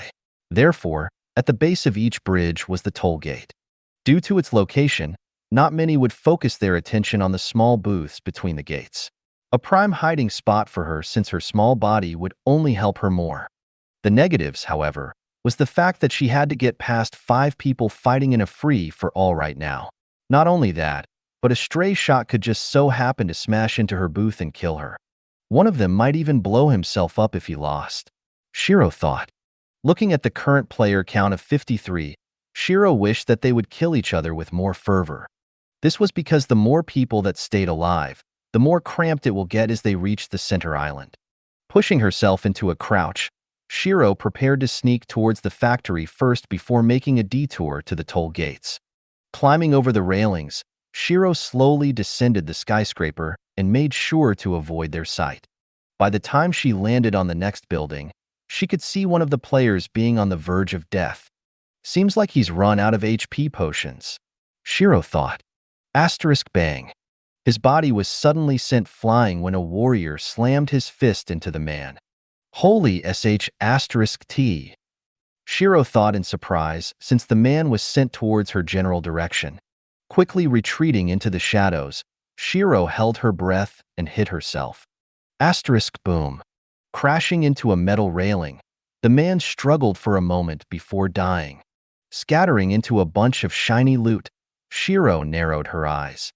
The chances of him coming over here to get loot in a moment is low due to the fight. I should be able to take a few pieces before continuing to the factory, Shiro thought while looking at the pile of loot. Within the pile, she could see several pieces of useful equipment, primarily a purple grade sword and purple grade bow. As for arrows, she could see only one arrow in the pile. Potion-wise, there were none. At least with better weapons, I have a better chance of surviving the next few ring closures. Shiro thought and decided to risk it. While the chance was low, there was still a chance for the players to come over to her. Since I'm already in the top 100, filled with level 50s as a level 34, that should be more than enough of a bargaining chip for the lesser-known factions. Kicking off the wall to get a burst of speed, Shiro discarded her sword and bow in her inventory. Rolling forward, she stored the purple sword, bow and arrow into her bag in one continuous sequence. Not pausing to see if they saw her, she dashed towards the factory while staying close on the ground. Dun dun dun dun dun. Her footsteps rang out due to the metal pathway she was running on. Peeking back for a moment, she sighed in relief when she saw no one chasing her. Continuing her way to the factory, she jumped up onto the second floor. Vaulting over the window ledge, she crouched down behind the wall and examined the factory. No one is here just yet, she thought with relief. Calming herself, she pulled out her binoculars and looked back at the fight. With one of the players dead, the fight increased in intensity. Each of them wanted to end this fight soon just in case someone wanted to take advantage of them while they were at their weakest. As the sounds of combat rang out, Shiro made her way through the factory with relative ease. Naturally, she didn't find any loot since a place like a factory would have already been looted clean near the start. Ding.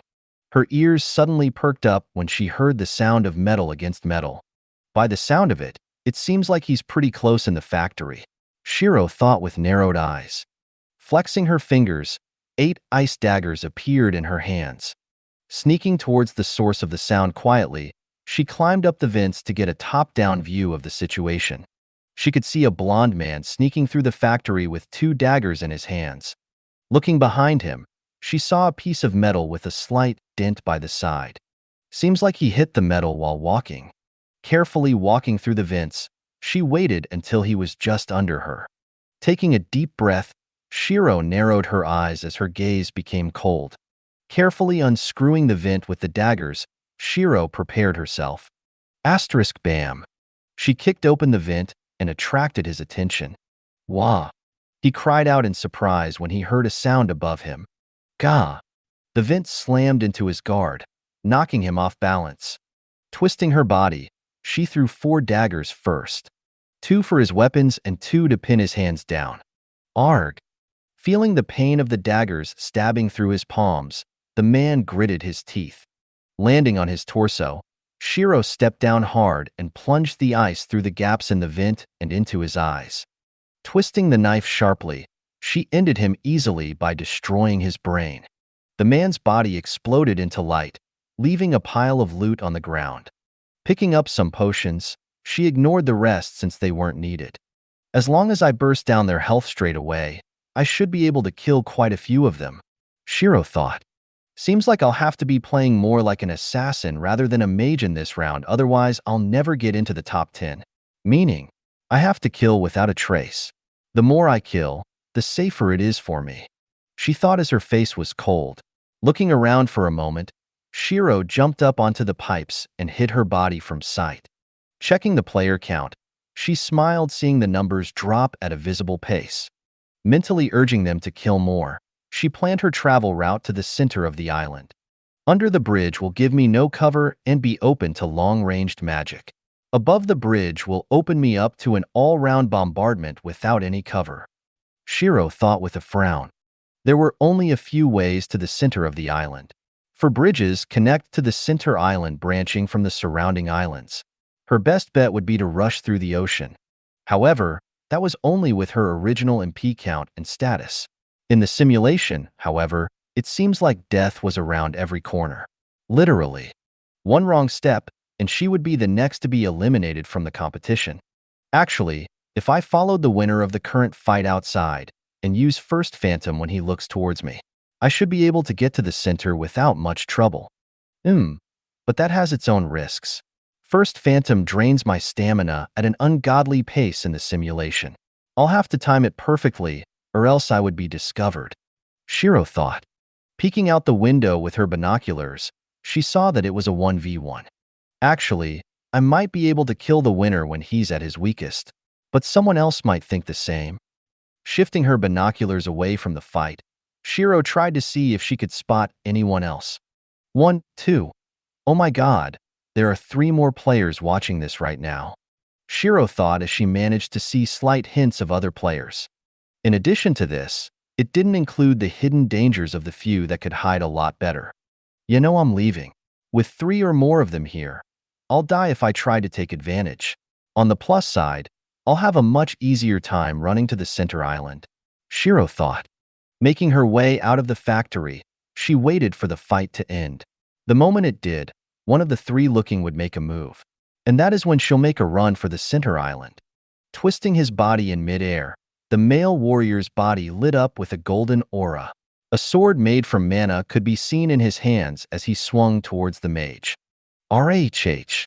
He cried out, exerting as much strength as he could to end the mage. A blade of energy shot out from the sword and slashed towards the mage.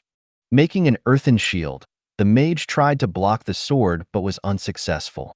Gah! Hearing the scream, Shiro took it a cue to start running. As expected, 2 out of the 3 watching the fight dashed towards the warrior with weapons drawn. As for the last spectator, he stood by the side watching them as if they were fools. Since their attention was preoccupied, Shiro got a free pass ticket to the bridge. Since they are fighting right now, traveling from the top of the bridge is a bad idea, she thought, leaping over the side of the barrier. Landing on some metal support beams, she hopped the next foothold.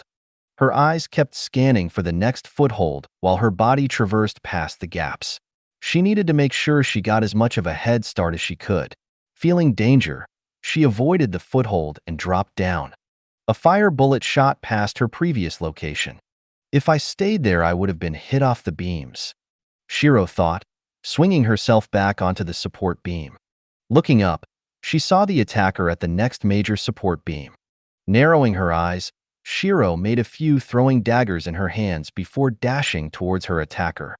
Shiro's attacker was a female fire mage. Slamming her palms into the support beam, she created several fireballs while heating up the beams to make molten metal. Waving her hand, the molten metal floated up and shot towards Shiro. She melted the metal before making a fireball with the metal in the center. Smart, Shiro praised. Crouching down, she jumped up and threw her daggers towards the fireballs. Asterisk boom. The daggers exploded on impact and created a smokescreen. Stepping on the side of a metal beam, she then jumped away from her location. Asterisk boom boom boom. The molten fireballs hit her previous spot as her attacker lost sight of her. Flexing her fingers, 4 more daggers appeared in her hands. Shiro threw the daggers towards the woman before pulling out her purple bow. The mage hid behind some metal for cover when she saw the daggers. Smirking at the fact that they missed, she had a fireball ready and peeked out from her cover. However, that was a bad idea since Shiro was upside down in midair with her bow pulled back and an arrow aiming at her head. Before she could even scream, she died from a headshot. Foe! Shiro breathed out as she landed on the side of a support beam. She was gambling on whether or not the woman would peek out, and thankfully, she did. Looting the potions, Shiro continued her way towards the center island. With the sound of combat becoming louder, Shiro knew the 3rd spectator must have joined the fray. Her goal was to reach the center island and lay down a few ambushes to help take down a few players to guarantee her top 10 spot. Gah! Slashing at the nape of another player, Shiro looted the corpse and vaulted over the bridge barrier. Landing under the bridge, Shiro sat back in her hiding spot. That's the 3rd victim, she thought as she checked the remaining player count. With only 28 players remaining, 18 more needed to die. Stretching her body a little, Shiro peeked out from under the bridge. As it stood, only 3 people remain on the island she came from, not including her. However, there were battles constantly being raged on the other bridges. Even from her location, she could see people jumping around with swords. Should I assassinate those on my bridge? She thought. If she did, the amount of people who had to die would decrease. On the other hand, if she needed to fight the others, she'd have no meat shield for cover.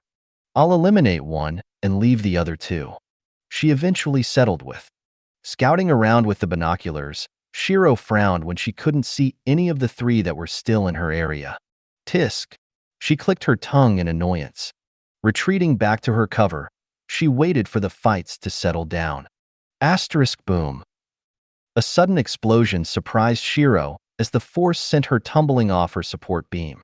Quickly grabbing the edge of the beam, she swung herself back up. Looking towards the source of the explosion, she cursed seeing the bridge almost entirely gone. What the hell is with these guys and self-destructing? Frowning at her location, Shiro wondered if she should leave this area too. If some hat decided to explode themselves, I won't be able to survive. Turning to the center island, Shiro tried to look for any cover she could use. As of this moment, the center island is a smooth black pyramid. There were no ledges or grooves she could use to take advantage of at the moment. Since the pyramid offered her no help, she looked towards the water. There's the chance that a separate entrance is there, but I don't know if the water will kill me. She knew that in simulations like this, there will always be an out-of-bounds area. From the looks of things, Shiro believes that there is a 75% chance that she'll die if she jumped. Welp, since there is nothing for this missy to do, I'll just rest for a little bit, I guess. Hiding in the shadow of the support beams, Shiro sat with her legs dangling off the edge. I should probably get some hobbies, since it's my new life and all. She contemplated. While she knew that she wanted to get stronger in this life, she also wanted to enjoy it. If she focused on leveling all the time and didn't take a break from fighting, then that would be no different from her past life. A life of only fighting would be quite a boring one in her opinion. A waste of reincarnation that she should change. What do I even enjoy? The question plagued her mind as she didn't know what she enjoyed as a hobby. Dressing up with the outfits at Aram's store? It was fun, but not to the point of a hobby. Thinking of dressing up, Shiro realized that it was pretty much the only rest time she had. Her other spare time was either used for dungeon running or training Lyrica up. Would being active and liking fighting count as a hobby? I suppose fighting for the rest of your life is boring, but then again, I do enjoy moving my body around. But that's not much different from my past life. There's no point thinking about cooking since I can't taste anything but mana stones. She thought with her hand on her chin. While everyone was fighting for their lives, Shiro was sat under the bridge thinking about what kind of pastime she would enjoy. Perhaps music.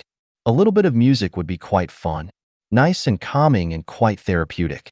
Not to mention, I think I've heard of musical practitioners being able to confuse enemies using the power of music. If I combine that with my blizzard, I might be able to open up their guard more often. She thought with a bright smile. However, that smile soon faltered as she thought of an important fact. Why did it loop back to fighting? She cried out in her mind. Leaning back, she looked up at the sky with a silent tear. So I'm a type of musclehead too. She had always considered herself someone who was a little more rational. Yet, she just realized that she was also a huge musclehead. No matter what she decided to think of, it always looped back to how it helps in her survival and combat. The sudden revelation made Shiro sit and ponder about life for a slight moment, since everything she knew was all combat and survival related. Battle tactics, fighting styles, weakness exploitation, class knowledge, and her database of blueprints stored in her mind. Everything had a link to fighting. Even music, which seemed to be a pretty common hobby, was linked to fighting when Shiro thought about its uses. Musclehead mage. Shiro concluded when thinking about her current outlook. Chuckling to herself for a moment, she stood back up. Who said a person can't be both a musclehead and a rational person at the same time? I suppose you can't really. You can switch between the two, but not at the same time since their inborn nature are complete opposites. Shiro thought. URG, it's happening again. Shiro sighed. This happened before when she woke up in the dungeon. She had nothing else to do, so she just started to talk to herself. And now once again she was talking to herself since she was literally just waiting for the numbers to drop at this point. She even wondered if having a split personality would keep her company in moments like this. At least she would never feel lonely if that's the case. The wait wasn't too long since the number reached 14 in no time. With only 4 more people needing to be eliminated, Shiro became slightly nervous. This was due to the fact that all 4 were on the bridge she was on, including her. Goddamn lurkers, the lot of them. Shiro cursed. That being said, I'm not any better, not the point. Scratching her head in annoyance, Shiro realized that this meant she had to try kill all 3 enemies in the worst-case scenario. The best-case scenario would be the other bridges fight it out more, but as it stood, they seemed to be at a ceasefire due to the lack of fighting on her bridge. They wanted her bridge to lose a few players as well. The longer they delayed, the closer the ring would come. Right now, the ring was already at the base of the bridge. In less than 10 minutes, the ring would be within touching distance. Taking a deep breath, Shiro calmed herself since she knew the more impatient she became, the more likely it was for her to mess up. Making a dagger, Shiro slowly climbed up the side of the bridge and hung near the shadows. Her cloak billowed slightly in the wind. I am here. Come at me. She suddenly heard someone shout and realized they must have become impatient. Glancing towards the source, she saw an axe warrior with a menacing axe on his back. Must have gotten lucky with the equipment, she thought with narrowed eyes. However, this worked in her favor due to the fact that the other 2 could be seen. One was on top of the arches. He was a metal-based mage and had wrapped the metal around himself. When Shiro saw his element, she was rather surprised at the fact that he was a metal-based mage. Metal mage was similar to her nanomancy in certain aspects. However, unlike her nanomancer class, metal mage was derived from the earth element. In addition to this, metal mage was a very difficult class to obtain. Not many could obtain the metal mage class due to the fact that it needed metal attunement. And to make matters worse, metal attunement wasn't something that could be cultivated by current standards. One had to be born with the metal attunement. Her case was special since metal attunement came as a guarantee with her nanomancer class. Looking away from the metal mage, she turned towards the last player. She saw him slowly climb out of a tiny gap between the bridge and the island. Seems like he would have exited sooner or later. You'll be my target. Shiro narrowed her eyes as she pulled up her face mask. From the looks of it, he didn't have any weapons or items and just hid here from the start. With this being the case, Shiro had more reason to target him for her assassination. Hiding her body, she kept her sight on him to see where he was going. Rather than fighting, he's relocating since the ring is close to his spot. Climbing through the support beams, she approached him while the battle above raged on. She frowned when she saw his condescending grin plastered disgustingly on his face. TSK, little sh*t thinks he's smart. Let me change that real quick, Shiro thought, and dropped down behind him. The man quickly turned around when he felt her presence, but Shiro already took that into consideration. Jamming her finger just behind his jawbone, she dislocated his mouth before stabbing her dagger in his mouth. Twisting the dagger, she placed her hand on his lower jaw and pushed her hands apart. The dagger ripped through his tongue while she managed to further break the jawbone. Due to the sudden shock of pain, the man wasn't able to use his magic in time before Shiro jammed her fist into his throat. Grabbing hold of his spine through the flesh, she twisted it ruthlessly, breaking it in the process. Killing the man effortlessly in a short burst of dexterity, she wasn't disturbed at all by the realistic sight in front of her. As expected, he had no loot since he hid like a coward from the very start. Clicking her tongue in disdain, she climbed up before hiding on top of the bridge. Crouching behind an abandoned car, she peeked towards the duo fighting. Ding ding ding. Currently, the mage was being pushed back due to the power the axe warrior was demonstrating. Slashing his axe with impressive momentum, he destroyed all of the mage's attacks. If this continues, the warrior should win in the end. However, that's only if the mage wasn't a metal-based mage, Shiro thought with a meaningful smile. *CRRR. Just before the axe could cleave the mage in half, it suddenly bent backwards and slammed into the warrior's cranium. Ah, you're kidding, he muttered before dying. Taking it as a cue, Shiro's body flickered towards the mage. Style Phantom Arts, Second Phantom, Illusionary Phantom. Her eyes were cold and merciless as she slashed her dagger at his nape. *Dang. Shiro widened her eyes when she saw a translucent barrier protect him. Immune. Seeing the immune, She realized that someone on another bridge died, and now only 10 people remain. The mage, on the other hand, had cold sweat drip down his back, as he would have died if not for the fact that the simulation had saved him. Looking at the little girl in front of him, he was both shocked and astounded at her. Shocked because she was trackless like a ghost. He couldn't detect her at all before she struck. Astounded because she was only level 34 and, from the looks of things, killed the third player on this bridge. Sighing slightly, Shiro walked away from the mage and towards the center island. *CRRR. The pyramid started to open as Shiro could see the inside of the pyramid. Chained up in the center was the body of a huge behemoth. It had deep purple muscles, 6 arms, 2 demonic bull horns, and 1 horn in the center of his head. A pair of golden eyes that had no emotion other than pure rage. On top of this, a jaw filled with rows of horrifying teeth could be seen poking out of his mouth. Looking around, she could see the players from the other bridges appearing one by one. Returning her gaze, the players were rather surprised that one of the top 10 was a young girl who was level 34. Must have gotten lucky with her area then. One of the warriors said disdainfully. He didn't even bother hiding his voice as he wanted Shiro to hear everything he said. Shiro ignored him since she could see a screen flicker in front of them. First of all, congratulations. You are the top 10 of one of the many arenas we have for the blue ribbon. No matter what happens here, you will pass, so don't worry. This segment is purely to test what your cooperative abilities are when thrown with a random party. It is also to let the factions see what you can do when put in an unexpected situation where you need to cooperate with strangers to kill a boss. The commentator said, "You're telling me that I have to work together with this letdown of a player?" The warrior shouted as he pointed at Shiro. Bad attitude. Not very good. You never know what could happen, and maybe one day you'll find yourself with a level 20 and have to kill a level 52 boss together. Just deal with it.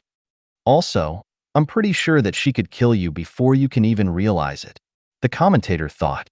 With that being said, you have 2 minutes to prepare yourself before the fight. The screen turned off as the 10 of them looked at each other. With 7 of them looking at her with disdain or uncertainty, Shiro could only shrug her shoulders. She could either try proving them wrong or support them with her ice. Naturally, she chose the latter since her ice would probably tickle the boss more than hurt it. Before anything else, we should decide on a leader. We can't have everyone make their own decision after all. Even though Miss Shiro here is underleveled, it doesn't stop us from demonstrating our individual prowess. It depends on how well we work together, even with a weak link. That being said, we must know that going off by ourselves and showing off is not what the factions want. They want teamwork even amongst strangers. A man called out as everyone gathered. He had black hair and black eyes. In his hands was a crimson spear that Shiro recognized to be higher than a purple grade. Julius, Grim Spearman, LVL 50. He has either a unique class or a hidden class. Shiro thought, seeing the Grim Spearman class. Since we've only known each other for a short moment, we'll need a decent commander to order everyone so we can make a good impression on the factions. Understand? He asked. The others nodded as the main question on their mind was, who's going to be the leader? I propose that I be the leader of the current party. I have previous experiences and my track record includes several level 50 raids where we barely lost anyone. Julius suggested. I propose to be the second in command should your orders fail during the fight. A woman with long brown hair and glasses said. Trisha, Fire Witch, LVL 50. Fire Witch? So she uses witchcraft spells instead of mage tier spells. Interesting. They say that a witch is a higher form of the mage. While magic is an imitation, witchcraft can be classified as the real deal. They are much more attuned with nature when compared to normal magic. However, while their powers are stronger than normal mages, they don't have the diversity of a mage's tier magic. All of their spells are specific spells learnt from a black grimoire. As for what type of spell, it depends on their comprehension of the hidden language of their grimoire. Each grimoire holds a different type of language system, and it's up to the witch to discover what it means. Naturally, the grimoire is different from the skill grimoires that Shiro found. I wonder how they even decided on which skill she could pick since her grimoire would be a huge database of skills. The most plausible outcome would be to compare her with warriors since her skills are specific skills. She concluded. I have no problems with that. Julius nodded as he understood the fact that this was necessary. No one could command constantly without fail. The tactics they knew may collapse the moment the fight started, so they needed at least 3 leaders to give out orders if one failed. Do we have a third who can give orders if both me and Miss Trisha fail? He asked. Seeing as no one volunteered, a man sighed and stepped up. I'll do it. I do have previous experience with leading a party, but not much. Nathan, mage, LVL 50.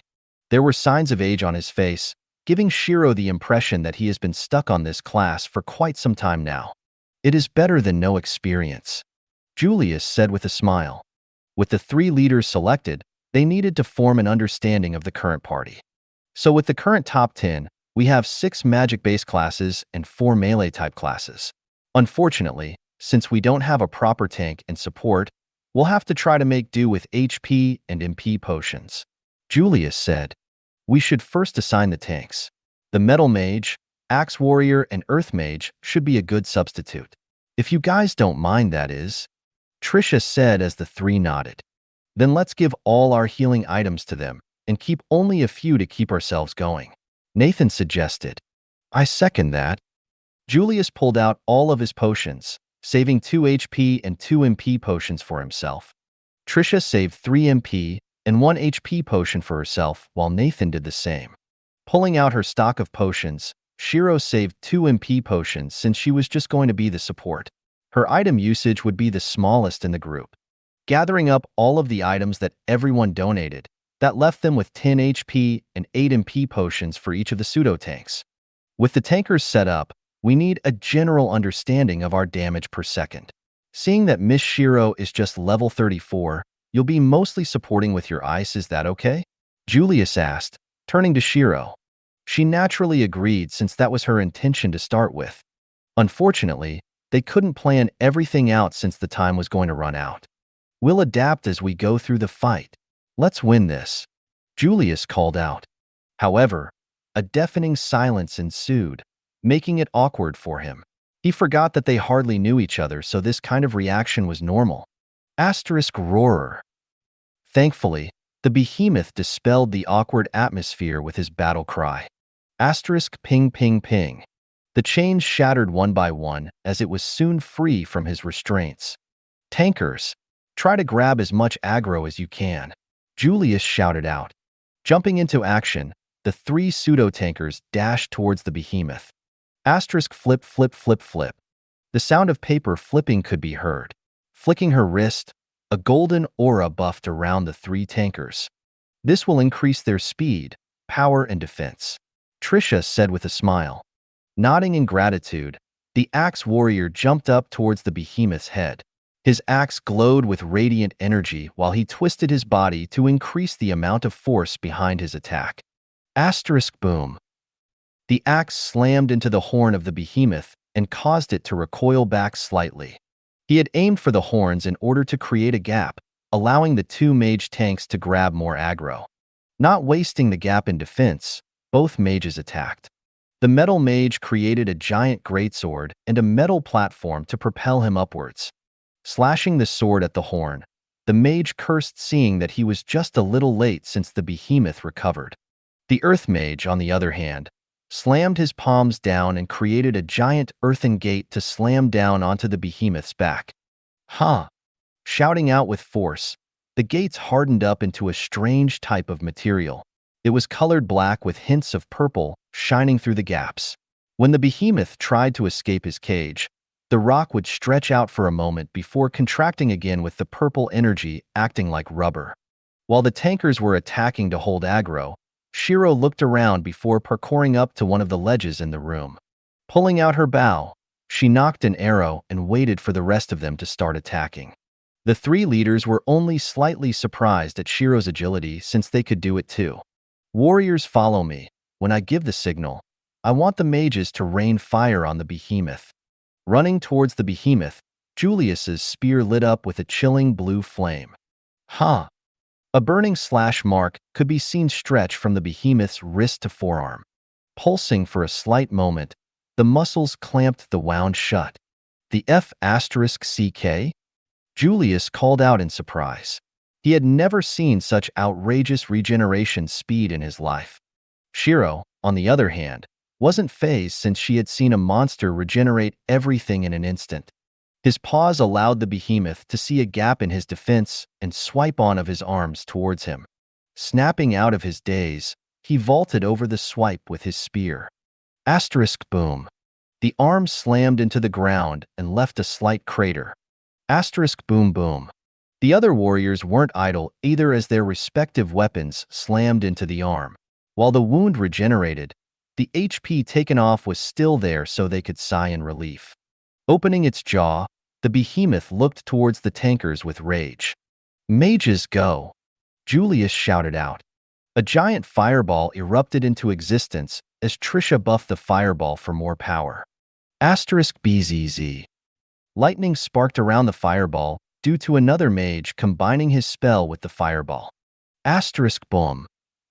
As the fireball crashed into the mouth of the behemoth, Shiro waved her hand and made an ice wall to help the tankers stay within range of the behemoth. Once they left a certain range, the aggro would decrease, and that wasn't something they wanted. Asterisk boom boom boom.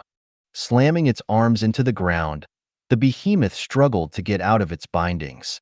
Retreat. The gate is going to break. The Earth Mage shouted out. My time to shine. Shiro thought. Pulling out 3 other arrows, she had 4 arrows knocked while ice formed on the tips. Asterisk few. The arrows shot out, targeting the weakening joints of the gate. Asterisk CRRR. Exploding into a chunk of ice, Shiro made sure their structure was the best they could be so their overall sturdiness increased by a few folds. Thankfully, that seemed to be just within the needed threshold as the behemoth failed to escape. Attack it! Julius shouted out while praising Shiro in his mind. The little girl was able to help them more than he thought. Just the strength of that ice told him volumes of her capabilities. Nathan aimed his palms forward, causing 5 elemental orbs to float around his arm. Reduced to ash, convergence of the 5 elements. He chanted. As annoying as it was, some spells needed to be chanted to increase their overall effectiveness. The orbs gathered together into a multicolored orb. Pulling back his arms, Nathan swung the orb towards the boss with increased momentum. Asterisk boom. The orb exploded out into beams of energy just before hitting the behemoth. Scorched marks could be seen on his muscular body. Asterisk PSH. While the regeneration wasn't as fast, it was still healing at a visible pace. Tisk. Tenacious be asterisk starred. Nathan cursed while preparing his next spell. When Shiro saw the skill he just used, she felt slight pity for those who died to it. Just being brushed by that skill would leave you dead. Gathering mana into his hands, Nathan slammed his palms onto the ground. Semi-translucent arms crawled out from under the behemoth and wrapped around its body. Shiro could see the skin of the behemoth corroding from the arms. However, the behemoth wasn't fazed since its body lit up in a deep red aura, blasting away the arms. Yet it was still just short of breaking the gate, locking him in place. Gritting its teeth, the behemoth arched his back upwards as the spikes on his back quivered for a slight moment. This didn't escape Shiro's observation as she knew the general attack pattern of monsters like the behemoth. Knocking 3 arrows, she estimated the trajectory before shooting the arrows. Knocking another 3, she shot them as well. Asterisk boom boom boom. The arrows smashed against the spikes the moment they shot out from the behemoth's back, knocking them off course. Asterisk bang. The spikes smashed against the walls and caused fissures to run across the surface. The tankers paled slightly when they imagined themselves being impaled by the spikes. Thanks. The metal mage shouted out in gratitude. Shiro only nodded. If she had missed the timing even by a little, her explosive ice arrows would have not been able to knock the spikes off target. Knocking another arrow in her bow, she frowned when she saw the number of arrows she had left. She must be running low on arrows. Julius guessed, seeing her expression. Someone throw Miss Shiro your arrows. He shouted out. Since he had a lot of experience in leading parties, he knew the general expression one would have, such as running low on arrows. Heske. She should have said something sooner. One of the warriors shouted out. Reaching to his bag, he threw the stack of arrows to her. Catching the arrows effortlessly, Shiro shot an arrow to the arm that was about to hit the warrior. Asterisk boom. Knocking the arm out of the way, she repaid him for his arrows. Warriors retreat. Mages bomb it. Shiro, if you can, secure the gate again. He's about to break out. Julius shouted out a chain on instructions quickly. However, Shiro was way ahead of him as her arrows had already left her bow. Asterisk CRRR. The ice wrapped around the gate once more, securing it in place. Nice. Nathan praised while his spell was ready again.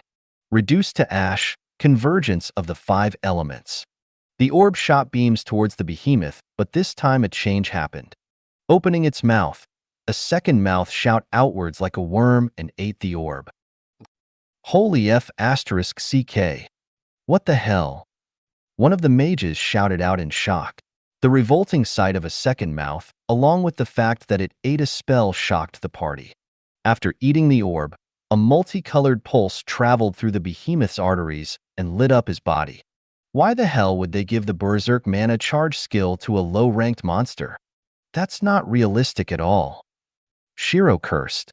Berserk Mana Charge was a skill found most often in raid bosses around level 150. The reason being that any lower in level, and the monsters would kill themselves the moment they used the skill. The basic function of the skill was for the monster to consume a mana-based attack and multiply their status for a short moment. Depending on how strong the attack was, the more powerful they get and the longer the effects last. For a monster in this simulation to have this wasn't realistic at all. The way to stop this would be to cut off the circulation before the charge-up finished. Naturally, she could already pinpoint the main arteries that needed to be cut. However, if she did, she'll be revealing too much, as it would be unusual for a level 34 to know how to stop Berserk Mana Charge. In this situation, Shiro could only think of one line to summarize her current thoughts. Welp, guess we die. Asterisk roar. The boss screamed out as his muscles bulged. Tankers, get out of there. Julius shouted out as he knew the boss was going berserk. While he didn't know how it powered up, he had experienced enough raids and dungeons runs to know what to do. Dashing towards the tanks, he grabbed the metal mage by the back of the collar. Dragging back, he threw the mage towards the rest of the party. Catch him, he shouted out. He's going to die. Shiro thought. Trisha flipped her grimoire as her body floated upwards. Asterisk boom. A golden aura erupted out of the grimoire and coated Julius's body. Making a serious face, Julius twirled the spear in his hands and intercepted the behemoth's fist. Asterisk bang. The ground shook from the collision, sending a wave of dust outwards. Shiro shielded her eyes quickly before looking back at the scene. Her eyes widened in surprise when she saw the man still standing. Even though he was literally about to die, he still managed to block the attack and redirect it to the ground. I'm a grim spearman for a reason. Who said there were only scythe-wielding death gods? Julius grinned as the blood on his body flowed to his spear. He had picked this skill as one of his life-saving skills since it allowed him to survive one fatal attack a week and convert it into attack power. Naturally, since this was a simulation, he was able to use it without much backlash. Tattered armor and robes appeared on his current outfit while the spear in his hands morphed into a demonic spear. The previous crimson color was completely gone and instead, a matte black took its place. Neon blue flames lit up on the tip of the spear as Julius jumped upwards. I can only shoot this once. Take advantage while you can. He shouted out. Twirling the spear in his hands, he twisted his body in midair and threw the spear towards the behemoth. Asterisk boom. Hitting the left shoulder of the behemoth, the spear drilled through the muscle and bones with ease. Asterisk Gara. The behemoth cried out in pain as the spear had destroyed 2 of the 3 arms that were on the left side of his body. Glaring at Julius with bloodshot eyes, the behemoth's center horn extended out in an instant and pierced his body. Not wasting his sacrifice, Trisha closed her grimoire. Asterisk FAUH. The grimoire set ablaze while a neon red magic circle could be seen behind her. I offer a sacrifice of flesh. Devour my enemy in a crimson fire. Trisha said as her HP dropped down dangerously. *KSH. The magic circle twisted and turned, slowly expanding itself into a summoning circle. Well, I guess I'll pull my weight too, Shiro thought. Drinking an MP potion, Shiro knocked a single arrow into her bow before aiming upwards.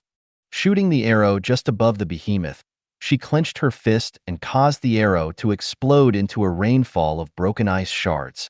Throwing away her bow since she had no more use for it, Shiro slammed her palms into the floor. A magic circle expanded out from her palms. The falling ice shards all morphed into spears at the same time. Flicking its body to aim at the behemoth, the spears arranged themselves around into a formation. During this, Trisha's summoning finished as a flame giant stomped out from the magic circle. This was her trump card if she was to lose. She would sacrifice her HP in order to kill her killer in spite. Yet, never would she think she would actually use this skill to take on the behemoth. A fireball appeared in the flame giant's hands as it sent it flying towards the behemoth. Just before the fire hit the behemoth, it split apart into fiery chains that wrapped around the behemoth's neck. While it was outside of her plan, Shiro adapted to the situation. Flicking her wrist, several ice spikes morphed into hooks that locked together with the fire chains. Due to the special composition of the ice that Shiro created, they were much harder to melt and extremely sturdy. Thus, was able to hold the flaming chains in place. Boom boom boom boom. The ice dragged the chains as they slammed into the walls of the boss room. Seeing the behemoth pinned to the wall, the party's morale increased as they prepared their best attacks. Shiro only frowned as this wasn't what she expected to happen. If a boss used Berserk mana charge, no matter how unrealistic and how low level, they wouldn't be pinned this easily. This was why she had expended all of her mana to create the formation around the boss. *PLP GSH Quatch. The sound of wet flesh shifting could be heard, disturbing the party. The behemoth's body shook for a moment before opening his mouth at an unnatural angle. The previous fleshy second mouth that devoured Nathan's magic could be seen writhing outwards. *PSH. The skin ripped apart as several smaller behemoths could be seen. They all were skinless versions of the behemoth, and yet, they were still bigger than the average adventurer. Their bones cracked for a moment before immediately followed by their disappearance. Shiro's eyes widened seeing this since her body couldn't keep up with the mini behemoth's speed. Suddenly seeing the skinless beast in front of her, Shiro tried to slash at the beast with her sword. Boom. With a single swipe of its claws, it obliterated Shiro's body into a meat paste. With the slaughter of everyone else in the boss room, the only thing left in the room was the behemoth and its minions. Shiro's body suddenly shook as she was sent out of the simulation. The sudden shock caused Een to wake up in surprise. Chirp. Een complained before laying her body back down to sleep. Shiro took a deep breath before patting Een on the head. Holy *T. Died without even being able to fight back. Shiro thought. While she wasn't too surprised at the outcome, the feeling of not being able to react at all was still fresh. When the behemoth ate the magic, the skill changed him from a tank to a puppet control type boss. With the smaller bodies, it was able to output much more speed than normal. Shiro thought, stretching her body a little. While she knew fighting the behemoth would result in a 100% failure, she was still surprised about the amount of damage they managed to output before failing. Give credit where credit is due, I suppose. Shiro thought. Shaking her head of her thoughts, she placed Een on her shoulder and climbed out of the simulation pod. Looking around, she could see the other pods near her were empty. Seems like no one else is in top 10 near me. Or perhaps there are, but they died before I did. Shiro thought. During the short pause, a female attendant had walked over to her. Congratulations, Miss Shiro, for entering the top 10 in your arena. Please take this ID badge and enter the main plaza, she said whilst presenting a gold badge. Thank you. She took the badge and saw a pin on the back. I suppose I should pin the badge to my clothes? Shiro asked. Yes, that is correct. Okay, thank you. After thanking the attendant, Shiro walked towards the main plaza. I doubt I'll be able to progress much in the next round, Shiro thought. This was due to the fact that the next round would include the players that reached top 10 in the Battle Royal and let them fight once more. With everyone at level 50, there was simply no way for her to progress. Guess I'll forfeit the next round. It took a short moment for her to reach the main plaza. Looking at the sea of people, Shiro was quite surprised at the number. That was because everyone here was within the top 100 in the previous round. There is at least a few thousand here, she thought as she stood in an obscure corner. While she waited for the commentator to inform them of the next round, her attention was directed elsewhere since she was curious about how Lyrica and Madison did in their battle royals. With Lyrica's combat standards and Madison's Demon Knight class, they both should do pretty well in their arenas. If they had to fight the behemoth, it should be weaker than the one I fought since this one was targeted for level 50s. Looking around, she looked for a ledge she could sit on. She didn't know why, but after reincarnating, she always liked sitting in high places and near ledges. It gave her a serene feeling. Seeing the perfect ledge that is just right to see the entire area and obscure enough that not many people will see her, she planned her route to the ledge. Style Phantom Arts, First Phantom plus Second Phantom. Enjoying the ability to use her martial arts without hindrances once more, Shiro parkoured up to the ledge before landing gently. Sitting down, she pulled back her hood to reveal her midnight blue hair with white flares on the tips. She closed her eyes and felt the cool wind blow against her face. Since she was sitting on a ledge near the shadows, not many turned to her. And if they did, they would have just thought Shiro was some lunatic. Not that she was bothered by it, of course. She had received enough gazes of disgust back in her past life, so she was immune to the stares they're giving her. Reaching in her inventory, she took out a D-ranked mana stone and had her lunch quietly. Seeing her eat, Een also popped her head out. Ha ha ha, freeloader. You keep eating my stuff but don't do much. Shiro chuckled for a moment before giving Een her portion of food as well. Een only waved her wings before going to her meal. Creating a cylindrical piece of ice in her hand, Shiro searched up pictures of a flute since she quite liked the sound the flute made. It was calming to the mind. The Asian bamboo flute seems to be the easiest ones to make, she thought, and started to make the holes on the body of the ice. Adding all of the holes she needed, she looked at the ice flute with satisfaction. Let's see. The more holes I cover, the lower the notes. So I guess I should try the lowest note first, Shiro thought. Holding the flute perpendicular to her mouth, she covered all the holes and flew into the mouthpiece. Full. A gentle note flowed out as Shiro nodded in satisfaction. This seems pretty easy. Uncovering some of the holes, she tried for a higher note.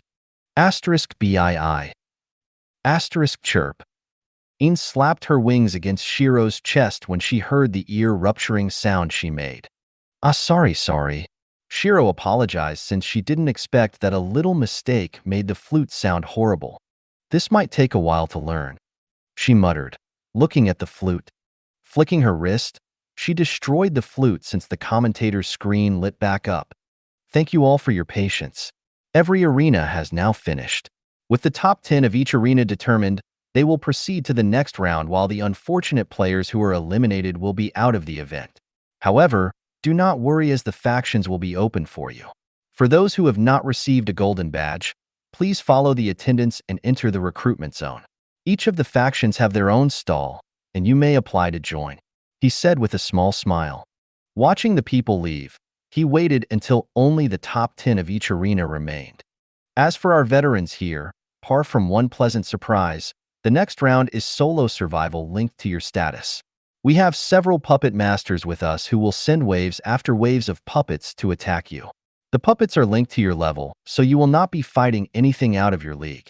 The main part of this round will be endurance and how will you fare in fights that involve you constantly fighting against waves after waves of enemies. They have unlimited stamina and will keep attacking you until you are pinned. The waves will scale up in difficulty the more waves you defeat. As for the time and location, please assemble at the main plaza tomorrow at 6 a.m. We'll have arenas for each of you, the commentator said as the screen flicked off. Seeing that she heard everything she needed to, she jumped off the ledge and landed softly on the ground. Surprising the surroundings with her appearance, they didn't think a little girl like Shiro got a gold badge. However, the mages who saw her understood why. "Hey, why are you shivering?" a warrior asked his mage friend. "If that girl manages to pass the next round, make sure you buy an ass plate from the blacksmith Helion, just in case you see her in the arena." "Why would I need an ass plate? Just trust me on this. It's mandatory, okay?" "You don't know the things I saw," the mage said with a shake of his head. He would never forget the image of the previous rank 10 getting split in half from her attack. The warrior was slightly perplexed as to why his friend was acting that way, but he trusted him and made sure to make a mental note on buying an ass plate from Helion. Shiro, who left the area, was looking for Lyrica and Madison. "Shiro, Lyrica, where are you?"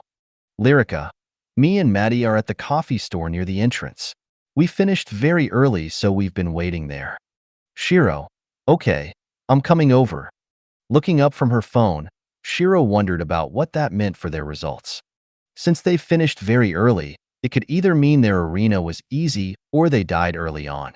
Let's hope it was the former, she thought with a shake of her head. Thank you for watching. I hope you enjoyed today's episode. If you did, please like, share, and subscribe.